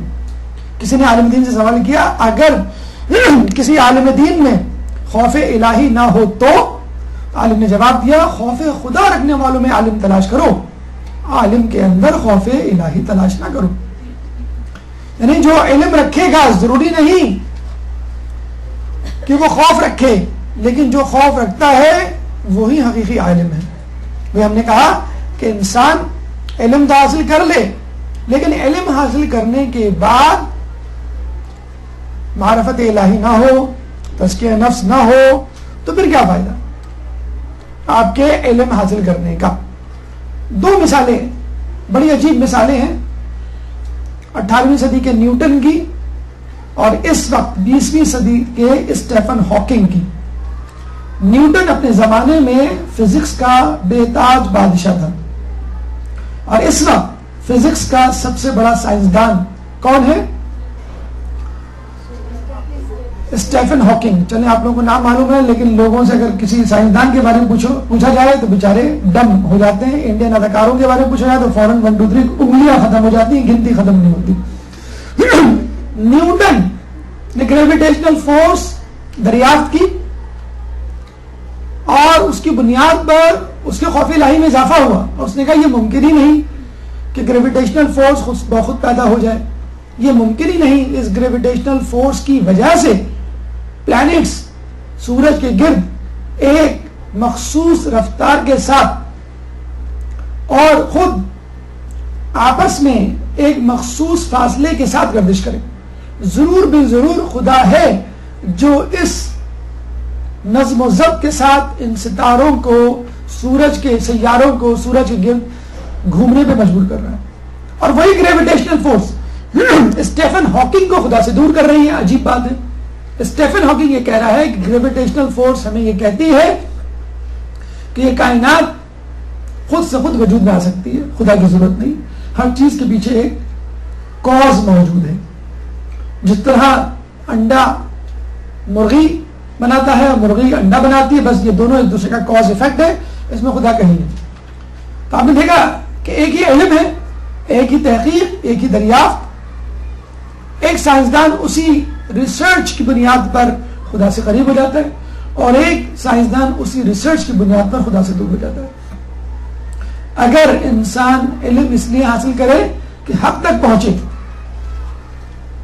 تو وہ عالم حقیقی الکبریٰ بن جاتا ہے، اور اگر انسان علم اس لیے حاصل کرے کہ دنیاوی فائدہ حاصل کرے تو پھر بالبلعم باعورا جیسا شخص بن جاتا ہے. اگر ہوتا کیا ہے، جو خدا سے نہیں ڈرتے خدا کے بندوں سے ڈرنے لگتے ہیں. ڈونلڈ ٹرمپ اس وقت امریکہ کی پریزیڈنسی ریس میں شامل ہے اور ان پر اسلاموفوبیا اتنا سوار ہے کہ انہوں نے باقاعدہ اعلان کر رکھا ہے کہ مسلمانوں کی امریکہ میں پابندی ہونی چاہیے آنے پر. حالانکہ خود ان کے لوگ مثلا مارک زکربرگ جو فیس بک کا فاؤنڈر ہے، یہودی ہے، وہ کنڈم کر رہے ہیں کہ یہ بات غلط ہے. محمد علی کلے مسلمان ہے لیکن امریکن ہے. تو جو خدا سے نہیں ڈرتا پھر وہ خدا کے بندوں سے اور ہر اس چیز سے ڈرنے لگتا ہے جس کا تعلق خدا سے ہو. ان عبادت گاہوں سے ڈرنے لگتا ہے جہاں پہ خدا کی عبادت ہوتی ہے. تو جیسے ہم نے ابھی کہا کہ وہ ایک سجدہ جسے تو گرا سمجھتا ہے 1000 سجدوں سے انسان آدمی کو دیتا ہے. جب انسان خدا پر یقین کرنا نہیں چاہتا تو پھر وہ ہر چیز سے ڈرتا ہے. اور یہ بھی کہا جاتا ہے انسان اس چیز سے ڈرتا ہے جس کو وہ نہیں جانتا. اگر آپ جان جائیں گے خدا کو تو پھر خدا سے محبت کرنے لگیں گے. ڈاکٹر لیریشیا ہاکن نے اس دفعہ بڑی ہمت سے کام لیا اور اسکارف پہن کے دکھایا. مسلمانوں سے اظہار یکجہتی کی بنیاد پر، حالانکہ کرسچن ہے اور امریکہ کی university Wheaton College of Evangelical Christian جو کالج ہے اس یونیورسٹی سے ان کا تعلق ہے. انہوں نے اسٹیٹمنٹ دیا اپنے فیس بک پہ کہ کرسچنس اور مسلمس کا خدا ایک ہے, اور مسلمانوں پہ جو مظالم ہو رہے ہیں امریکہ میں, حالانکہ خود کرسچن ہیں, میں اسکارف پہن رہی ہوں تاکہ مسلمانوں کے حوالے سے جو خوف ہم نے اپنے اندر بٹھایا اس کو دور کیا جا سکے. تو آج کل ان کی یونیورسٹی نے ان کو ڈسمس کیا ہوا ہے, اور ہو سکتا ہے ان کی چھٹی بھی ہو جائے, یعنی ان کو یونیورسٹی سے نکال دیا جائے. تو اب یہ حالات ہو گئے ہیں کہ مسلمانوں کے ناموں سے لوگوں نے ڈرنا شروع کر دیا ہے, مسلمانوں کی عبادت گاہوں سے ڈرنا شروع کر دیا ہے. لیکن پھر بھی کم از کم اتنی معرفت رکھنے والے لوگ یہاں موجود ہیں کہ ہمارا یعنی عیسائیوں کا اور مسلمانوں کا خدا ایک ہی ہے. اس موقع پہ ہماری یہ ذمہ داری بنتی ہے کہ ہم دنیا میں موجود غیر مسلمز کو, نان مسلمز کو اسلام کا صحیح چہرہ دکھائیں. رہبر معظم آیت اللہ خامنائی نے اس وقت دوسرا لیٹر لکھا ہے. ایک لیٹر وہ پہلے لکھ چکے یورپ میں رہنے والے مسلمانوں اور رہائشیوں کو جو نان مسلمز ہیں, اور اب دوسرا لیٹر لکھا ہے یہ بتلانے کے لیے کہ آپ جس اسلام سے ڈر رہے ہیں وہ حقیقی اسلام نہیں, وہ دہشت گردوں کا اسلام ہے, وہ ایک سلفی برانڈڈ اسلام ہے. اصلی اسلام اہل بیت کا اسلام ہے جو آپ کو لوگوں سے محبت کرنا سکھاتا ہے. پھر قرآن اسی علم کو حکمت کا نام دیتا ہے اور کہتا ہے یؤتی الحکمت من یشاء ومن یؤت الحکمت فقد اوتی خیرا کثیرا, کہ یہ اللہ کی مرضی ہے جسے چاہے حکمت دے, اور یہ حکمت جس کو مل گئی اس کو خیر کثیر مل گیا. دیکھیے اصل چیز ہے حکمت, علم نہیں, حکمت. یعنی جیسے ہم نے کہا نا کہ علم دین معرفت کے ساتھ ہو تو حکمت کہلائے گا. دنیا میں سب سے زیادہ پی ایچ ڈی کس ملک میں پیدا ہوتے ہیں؟ اسرائیل میں, جس کی آبادی کروڑ بھی نہیں ہے, یعنی کراچی کی آبادی سے بھی کم آبادی کا ملک ہے اسرائیل, جس میں سالانہ 500 پی ایچ ڈی پیدا ہوتے ہیں. پاکستان کو چھوڑیے, تمام اسلامی ممالک میں سالانہ 500 پی ایچ ڈی پیدا نہیں ہوتے. تمام 57-58 ممالک کو ملائیے اسلامی, اور پی ایچ ڈیز نکالیں, وہ مطلب 500 نہیں بنیں گے ایک اسرائیل میں. لیکن پھر وہی بات کہ کیا یہ پی ایچ ڈی وہ ڈگری ہے, وہ اجتہاد ہے, وہ معرفت والا علم ہے جو انسان کو حیوان سے اشرف المخلوقات بناتا ہے؟ جی نہیں. اس کو فن کہہ سکتے ہیں, ٹیکنالوجی کہہ سکتے ہیں, مہارت کہہ سکتے ہیں, پروفیشن کہہ سکتے ہیں, معلومات کہہ سکتے ہیں, علم حقیقی نہیں کہہ سکتے, کیونکہ علم حقیقی آپ کو خدا کی معرفت سکھاتا ہے. علم حقیقی آپ کو لوگوں پر ظلم کرنا نہیں سکھاتا. اگر ایسا ہوتا تو پھر فلسطینیوں پر ظلم نہ ہوتا. کم از کم فائدہ علم دین کا یہ ہوتا ہے کہ اللہ تعالیٰ علم حاصل کرنے والوں کو علم نہ حاصل کرنے والوں سے ممیز کر لیتا ہے. هل يستوي الذين يعلمون والذين لا يعلمون, سورہ زمر آیت نمبر 19. کیا جن کے پاس علم ہے, جو جانتے ہیں, ان کے برابر ہو سکتے ہیں کہ جن کے پاس علم نہیں ہے؟ تو دیکھا آپ نے قرآن کس طرح علم کو حکمت کہتا ہے, قرآن کس طرح علم حاصل کرنے والوں کو ممیز کرتا ہے, قرآن کس طرح یہ خوشخبری دیتا ہے کہ خدا سے ڈرنے والے علم حاصل کرنے والے لوگ ہوتے ہیں. جو علم حاصل نہیں کرے گا وہ خدا سے نہیں ڈرے گا. اب آئیے ہماری گفتگو کا 5واں اور آخری مرحلہ, جس میں روایت معصومین سے ہم یہ ثابت کریں گے کہ علم دین کیوں حاصل کیا جائے. ایک درود پر دے محمد والے محمد.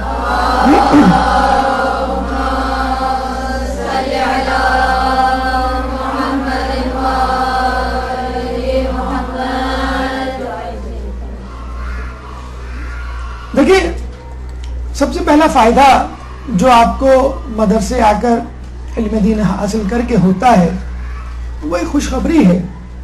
کون سی خوشخبری؟ کہ اللہ تعالیٰ نے آپ سے بھلائی کا ارادہ کر لیا, جبھی تو آپ کو علم دین کی توفیق دی. اللہ جس کے ساتھ بھلائی چاہتا ہے اسے علم دین دے دیتا ہے. یعنی اب آپ اللہ کے خاص الخاص لوگوں میں شامل ہو گئے، خاص الخاص بندوں میں شامل ہو گئے، گڈ بک میں شامل ہو گئے. تو اب یہ ذہن میں رکھ لیجئے کہ اللہ آپ کو چاہتا ہے. اب آپ کے اوپر منحصر ہے کہ اس کا رد عمل اسی صورت میں ہو جس صورت میں اللہ نے آپ پر احسان کر کے کیا. حل جزاء الاحسان الا الاحسان. اللہ نے آپ سے بھلائی کا ارادہ کیا، اب آپ اللہ کی اطاعت کا ارادہ کر لیجیے.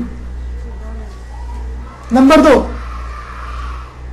عالم اور عابد کے حوالے سے امام فرماتے ہیں کہ عالم کو عابد پر 70 درجے فضیلت ہے، یعنی 70 عابد اور 70 عالم.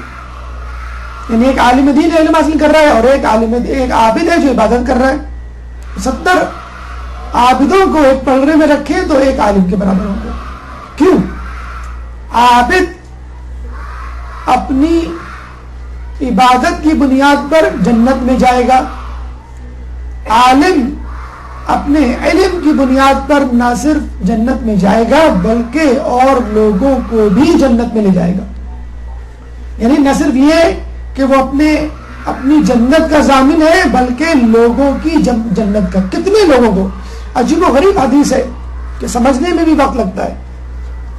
8ویں امام فرماتے ہیں کہ ایک عالم 10 لاکھ جماعت کی شفاعت کا باعث ہوگا.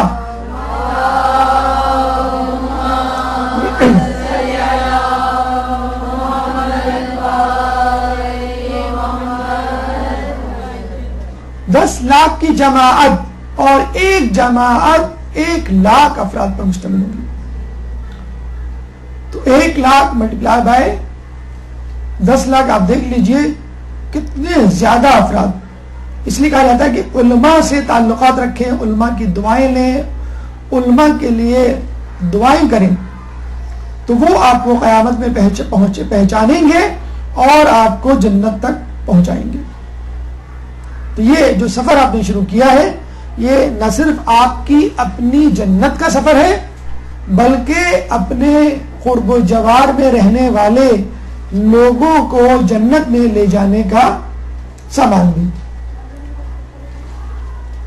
ایک اور روایت میں آیا ہے کہ جس نے علم تلاش کیا تو وہ اس شخص کی مانند ہے جو دن کو روزہ رکھتا ہے اور رات عبادت میں کاٹتا ہے.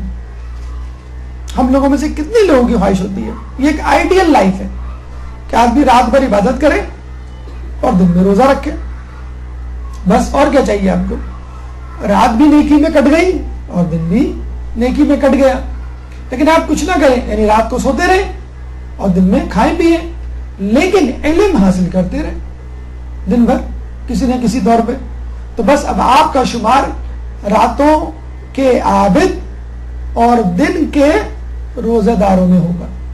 اتنی سی بات. اچھا اس میں ایک بات اور بتا دیں کہ کالج یونیورسٹی کا علم بھی شامل ہو جائے گا. اس میں آپ گھبرائیں مت کہ لوگ کہتے ہیں اگر ہم اسکول کالج کا ہوم ورک کر رہے ہیں راتوں کو یا دن میں اسکول کالج جا رہے ہیں تو ہمارا شمار اس میں تو نہیں ہوگا.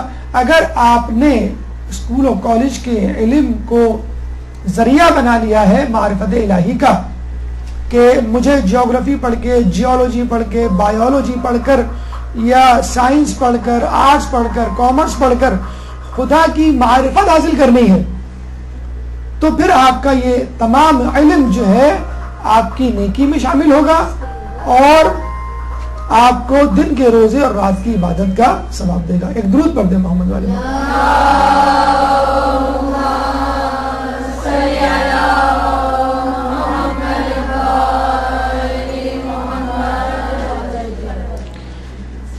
ایک اور جگہ روایت میں آیا ہے کہ بے شک علماء انبیاء کے وارث ہیں.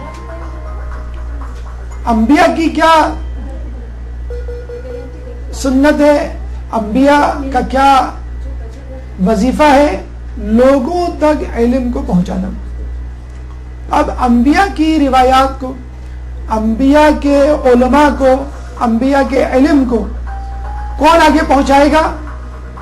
وہ ہے ہمارے علماء، ہمارے مجتہدین. ایک درود پڑھ دیں محمد علیہ.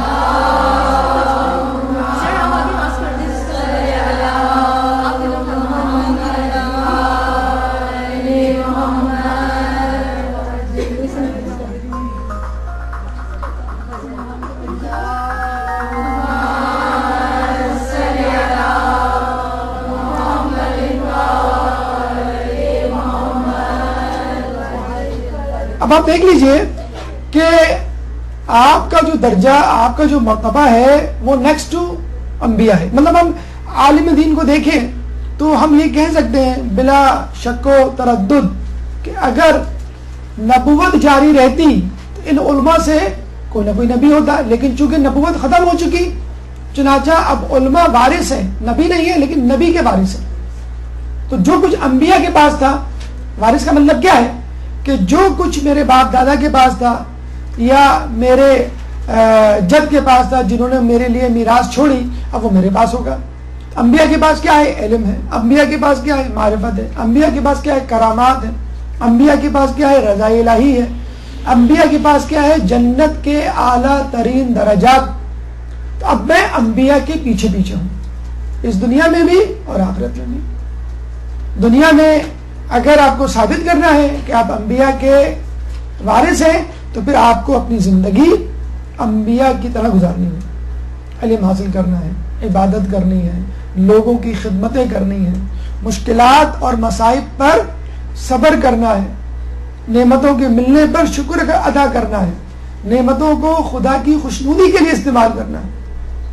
چنانچہ اگر انسان علم حاصل کرتے کرتے مر جائے تو پھر جنت میں اس کے اور انبیاء کے درمیان فقط ایک درجے کا فاصلہ ہوگا. روایت میں آیا ہے کہ جس کو اس حالت میں موت آ جائے کہ وہ احیاء اسلام کے لیے علم حاصل کر رہا ہو تو جنت میں اس کے اور انبیاء کے درمیان صرف ایک درجے کا فاصلہ ہو، next to prophet, next to messenger of اللہ.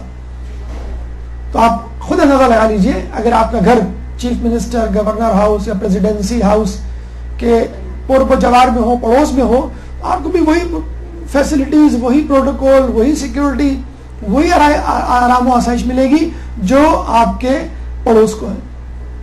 تو انبیاء کا وارث بننا ہے تو آپ کو علم دین کی طرف آنا پڑے گا. اور اب آپ جب اس طرف آ گئے ہیں تو آپ کے لیے خوشخبری ہے، بہت بڑی خوشخبری ہے کہ آپ پیغمبروں کے وارث بن گئے. ایک روایت آپ نے کئی مرتبہ سنی ہوگی کہ ملائکہ اپنے پروں کو طالب علم کے لیے بچھا لیتے ہیں. کہتے ہیں کہ اس روایت کا مذاق اڑایا کسی شخص نے اور اپنے قدم جو ہے وہ سنبھل کے رکھنے لگا. تو کسی نے کہا یہ کیا کر رہے ہو؟ کہنے لگا میں فرشتوں کے پروں سے اپنے قدموں کو بچا رہا ہوں کہ میرے قدم ان کے پروں پہ نہ پڑے. تو کہتے ہیں اسی وقت اس پہ فالج ہوا اور اس کی ٹانگیں بیکار ہو گئی. تو اگر روایت اور آیت سمجھ میں نہ آئے تو مذاق اڑانے کی بجائے انسان کو پشیمان ہونا چاہیے کہ میری معرفت نہیں اتنی کہ میں ان باتوں کو سمجھ سکوں. دیکھیں بہت سارے معنی ہو سکتے ہیں اس حدیث کے. ایک تو یہ کہ آپ کو ایک عزت دی جا رہی ہے، لوگ جو ہے وہ کارپیٹ بچھاتے ہیں، لوگ جو ہے وہ پھول نچھاور کرتے ہیں، فرشتے اپنے پر بچھا رہے ہیں. ایک پہلو یہ بھی ہو سکتا ہے کہ علم دین حاصل کر کے انسان پرواز کرتا ہے خدا کی طرف. اس کا سفر سعودی ہوتا ہے، سین والا نہیں، سواد والا. آپ سعودی عرب پہنچ جائیں گے. اس کا سفر سعودی ہوتا ہے، سواد سے یعنی اوپر کی طرف، بلندی کی طرف، افقی نہیں ہوتا. ہم جو دنیاوی علم حاصل کرتے ہیں کہاں پہنچتے ہیں؟ کسی کمپنی کے ڈائریکٹر لگ جاتے ہیں، امریکہ جا کے گرین کارڈ حاصل کر لیتے ہیں، یا کسی یورپین کنٹری میں سیٹل ہو جاتے ہیں. مطلب یہ افقی ترقی ہے، اسٹیٹس وائز ترقی ہے، دنیاوی ترقی ہے. ایک ہوتی ہے عمودی ترقی، بلندی والی ترقی. یہ آپ کو علم دین دیتا ہے. علم دین جو حاصل کرتا ہے اس کے لیے فرشتے اپنے پر بچھاتے ہیں، اور جب اپنے پر بچھا لیں تو کیا ہوگا؟ ان پروں کو حرکت بھی تو کرنی ہے. فرشتے اپنی جگہ پہ تھوڑی بیٹھے رہیں گے.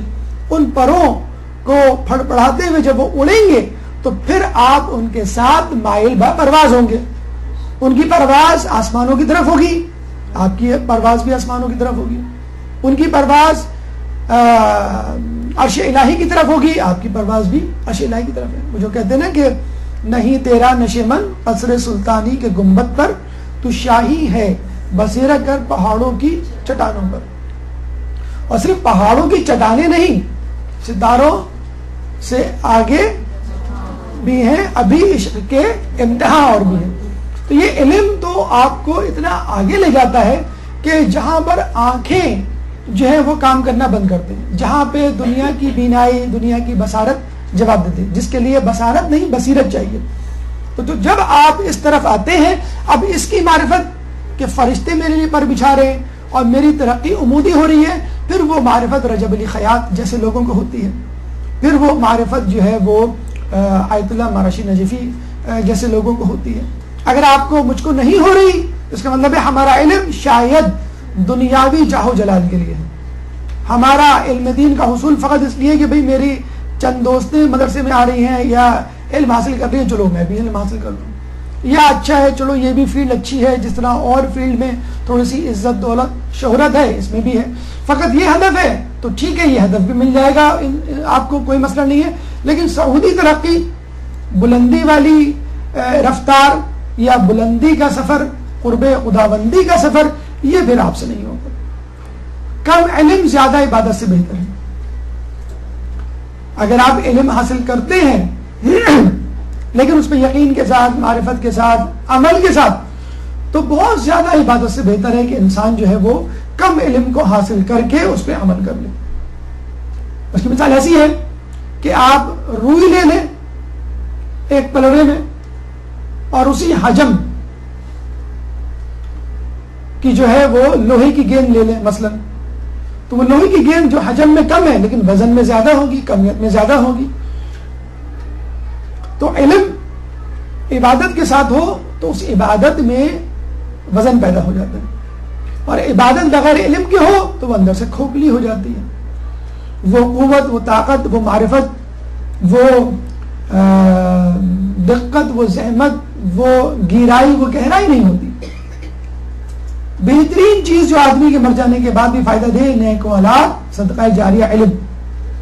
کہتے ہیں کہ اگر انسان ایک ایسی تحریر چھوڑ جائے علم دین کے حوالے سے جو لوگوں کو فائدہ دے، تو اس تحریر کے ایک حرف کے بدلے قیامت میں 7 شہر دیے جائیں گے، اور ایک شہر اس دنیا سے 10 گنا بڑا ہوگا. اب آپ دیکھ لیجئے علامہ مجلسی کو ماشاءاللہ کتنے شہر ملیں گے. آپ شہروں کو چھوڑیے، ڈیفنس کلفٹن کو ذہن میں رکھیے، بس آپ کی رال ٹپک پڑے گی. تو بہرحال تو ایک حرف، یعنی ایک حرف کا مطلب کا کی کے، کا میں 2 حرف ہیں، کی میں 2 حرف ہیں، یہ بھی اس میں کاؤنٹ ہوں گے.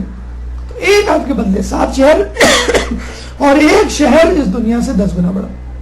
علم حاصل کرو چاہے اس کے لیے چین جانا پڑے. اس میں بہت سارے معنی نکلتے ہیں. ایک معنی یہ بھی نکلتا ہے کہ چاہے تمہیں دقت ہو، سفر کرنا پڑے.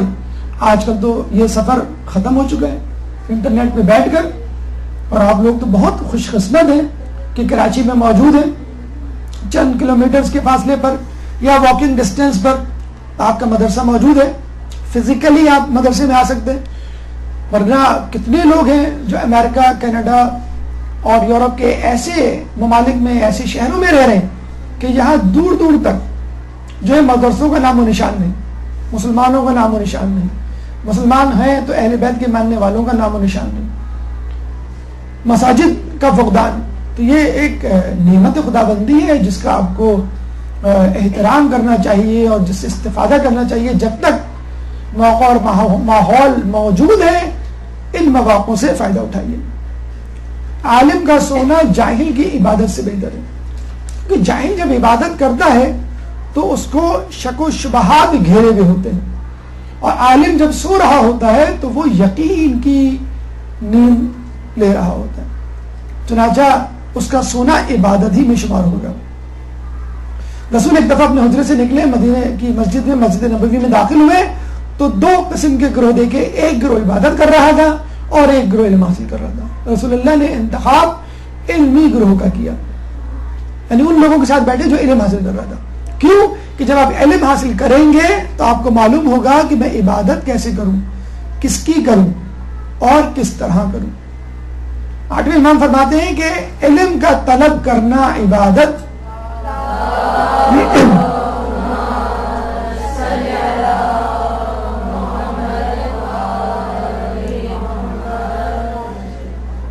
اس کا طلب کرنا عبادت، اس کا مذاکرہ تسبیح، اس پر عمل کرنا جہاد ہے. کتنا مشکل کام ہے عبادت. ہم میں سے کتنے لوگ ہیں جو روزانہ کی واجبات نمازوں کے ساتھ نوافل بھی پڑھتے ہیں.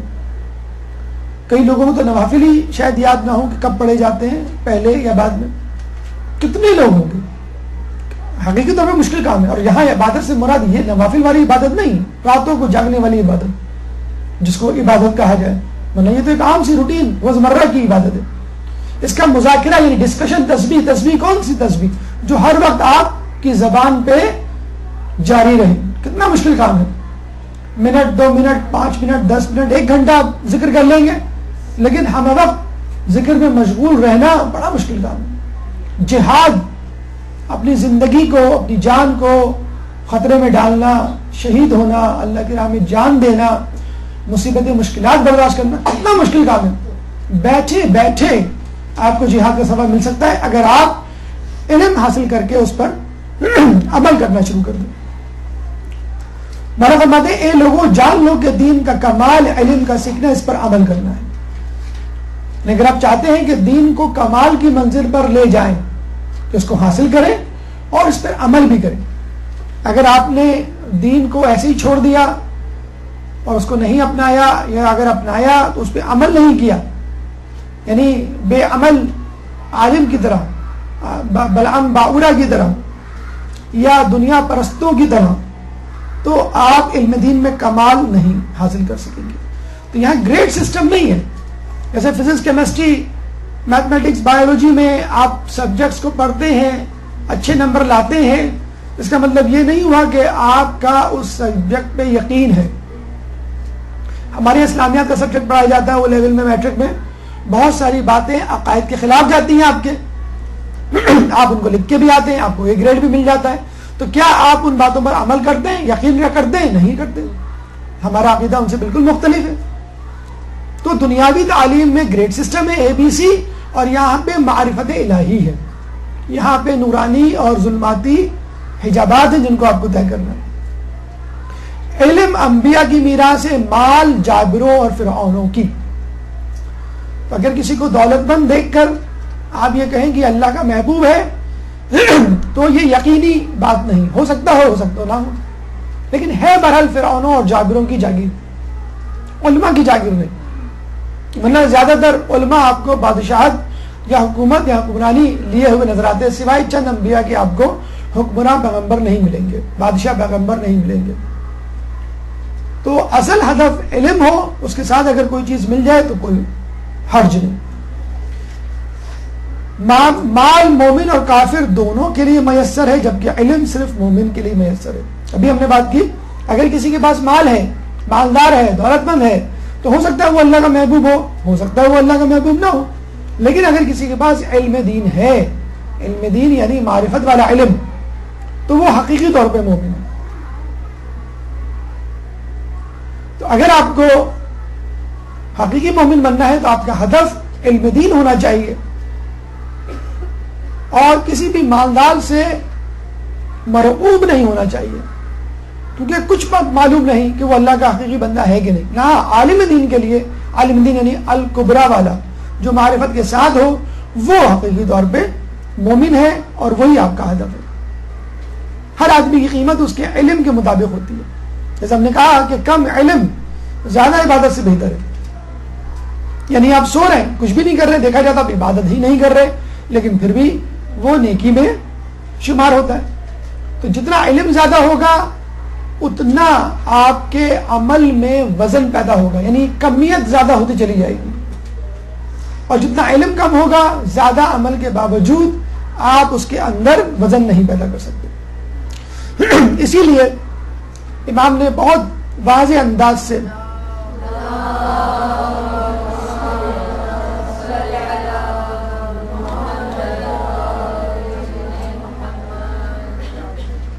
امام فرماتے ہیں کہ عالم بنو, طالب علم کوئی تیسرا شخص نہیں بننا. یا 3 قسم کے لوگ ہیں دنیا میں, عالم, طالب علم اور باقی کوڑا کرکٹ. اگر آپ عالم نہیں تو کم از کم طالب علم تو بنیے, بلکہ طالب علم بننے میں زیادہ فائدہ ہے. کبھی بھی آپ کو عالم نہ کہیے, طالب علم ہی کہیے. کیوں کہ جب تک گیند ہوا میں متحرک رہتی ہے, اوپر کا سفر جاری رہتا ہے. جہاں گیند نے حرکت بند کی, نیچے کا سفر شروع ہو گیا. جہاں آپ نے سمجھا کہ بس اب میں بہت بڑا عالم بن گیا, مجھے بہت علم مل گیا, تو بس وہیں سے آپ کا جو ہے نزول شروع ہو گیا. تو ہمیں یہ دیکھنا ہے کہ ہم کس درجہ بندی میں آتے ہیں، عالم کی، طالب علم کی، یا ان دونوں میں سے کسی کی بھی نہیں۔ آخر میں ایک عالم دین کا یہاں تذکرہ کرنا بہت ضروری ہے، آیت اللہ شیخ نمر، جن کو پچھلے دنوں شہید کیا گیا۔ یہ ایک اور فائدہ ہے علم دین کا کہ جس سے انسان ظالموں کے چہروں سے نقاب الٹتا ہے، جس سے انسان ایک ظالم حکمران کے سامنے کلمہ حق بلند کرتا ہے۔ دنیا میں تاریخ اس بات کی گواہی دیتی ہوئی نظر آتی ہے کہ کبھی اگر ظالم کے سامنے کوئی کھڑا ہوا تو عالم دین ہوا، نبی ہوا، امام ہوا، علم دین حاصل کرنے والا ہوا۔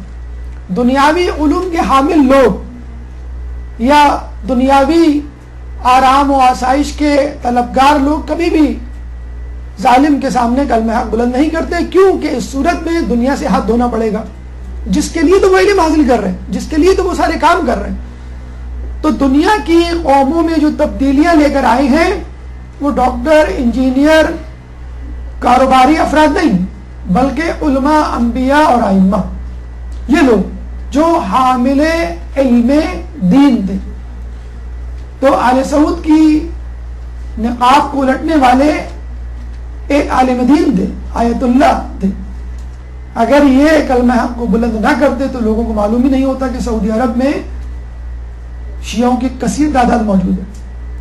سعودی عرب کے مشرقی علاقے اجوف، احسا اور قطیف میں 100% شیعہ رہتے ہیں۔ لوگوں کو یہ معلوم نہ ہوتا کہ سعودی عرب کا تمام تر تیل مشرقی علاقے میں ہے، کہ جہاں پہ قطیف اور احسا کے علاقے ہیں جہاں پہ شیعہ افراد ہیں۔ تو سعودی عرب کو جو تیل کی دولت ملی ہے وہ اہل تشیع کے توسل سے ملی ہے، کہ جن کے علاقوں میں یہ تیل موجود ہے، لیکن افسوس کے ساتھ اس تیل کی دولت سے سلفی، وہابی اور آل سعود کے حکمران تو مستفید ہو رہے ہیں، لیکن خود وہاں کے شیعہ افراد مستفید نہیں ہو رہے۔ ان کی اقتصادی، معاشی، معاشرتی ہر لحاظ سے ناکہ بندی ہے، چاہے وہ سرکاری اداروں میں ان کی جابز ہوں یا انفرادی طور پہ ترقی کرنے کے مراحل، ہر جگہ ان کے لیے رکاوٹ کھڑی کی ہے۔ ایران میں جس دن ان کو شہید کیا گیا، سعودی ایمبیسی کے سامنے جو سڑک تھی، اس سڑک کو شیخ نمر کی سڑک، خیابان شیخ نمر کا نام دیا گیا، کہ اب جب بھی سعودی ایمبیسی اپنا ایڈریس لکھے گی تو شیخ نمر، خیابان شیخ نمر اس کے نیچے لکھا جائے گا۔ تو یہ علم دین کی بدولت ہے کہ جس کی وجہ سے انسان اپنے وقت کے یزید کو پہچانتا ہے، اور یہ بات کہ کلو یوم عاشورہ کلو ارض کربلا کی جو جنگ ہے کربلا کی، حق و باطل کی، اس کو پہچانتا ہے کہ جو ہر وقت ہر جگہ جاری ہے۔ اللہ تعالیٰ سے دعا ہے کہ ہمیں شیخ نمر کی طرح سعادت کی زندگی اور شہادت کی موت عطا فرمائے۔ اس گفتگو اور درس سے متعلق اگر آپ کے ذہن میں کوئی سوال ہو تو آپ پوچھ سکتے ہیں۔ قبل سوالات بھرپور سلامات۔ برحمتك يا أرحم الراحمين وصلى الله على محمد وآله الطاهرين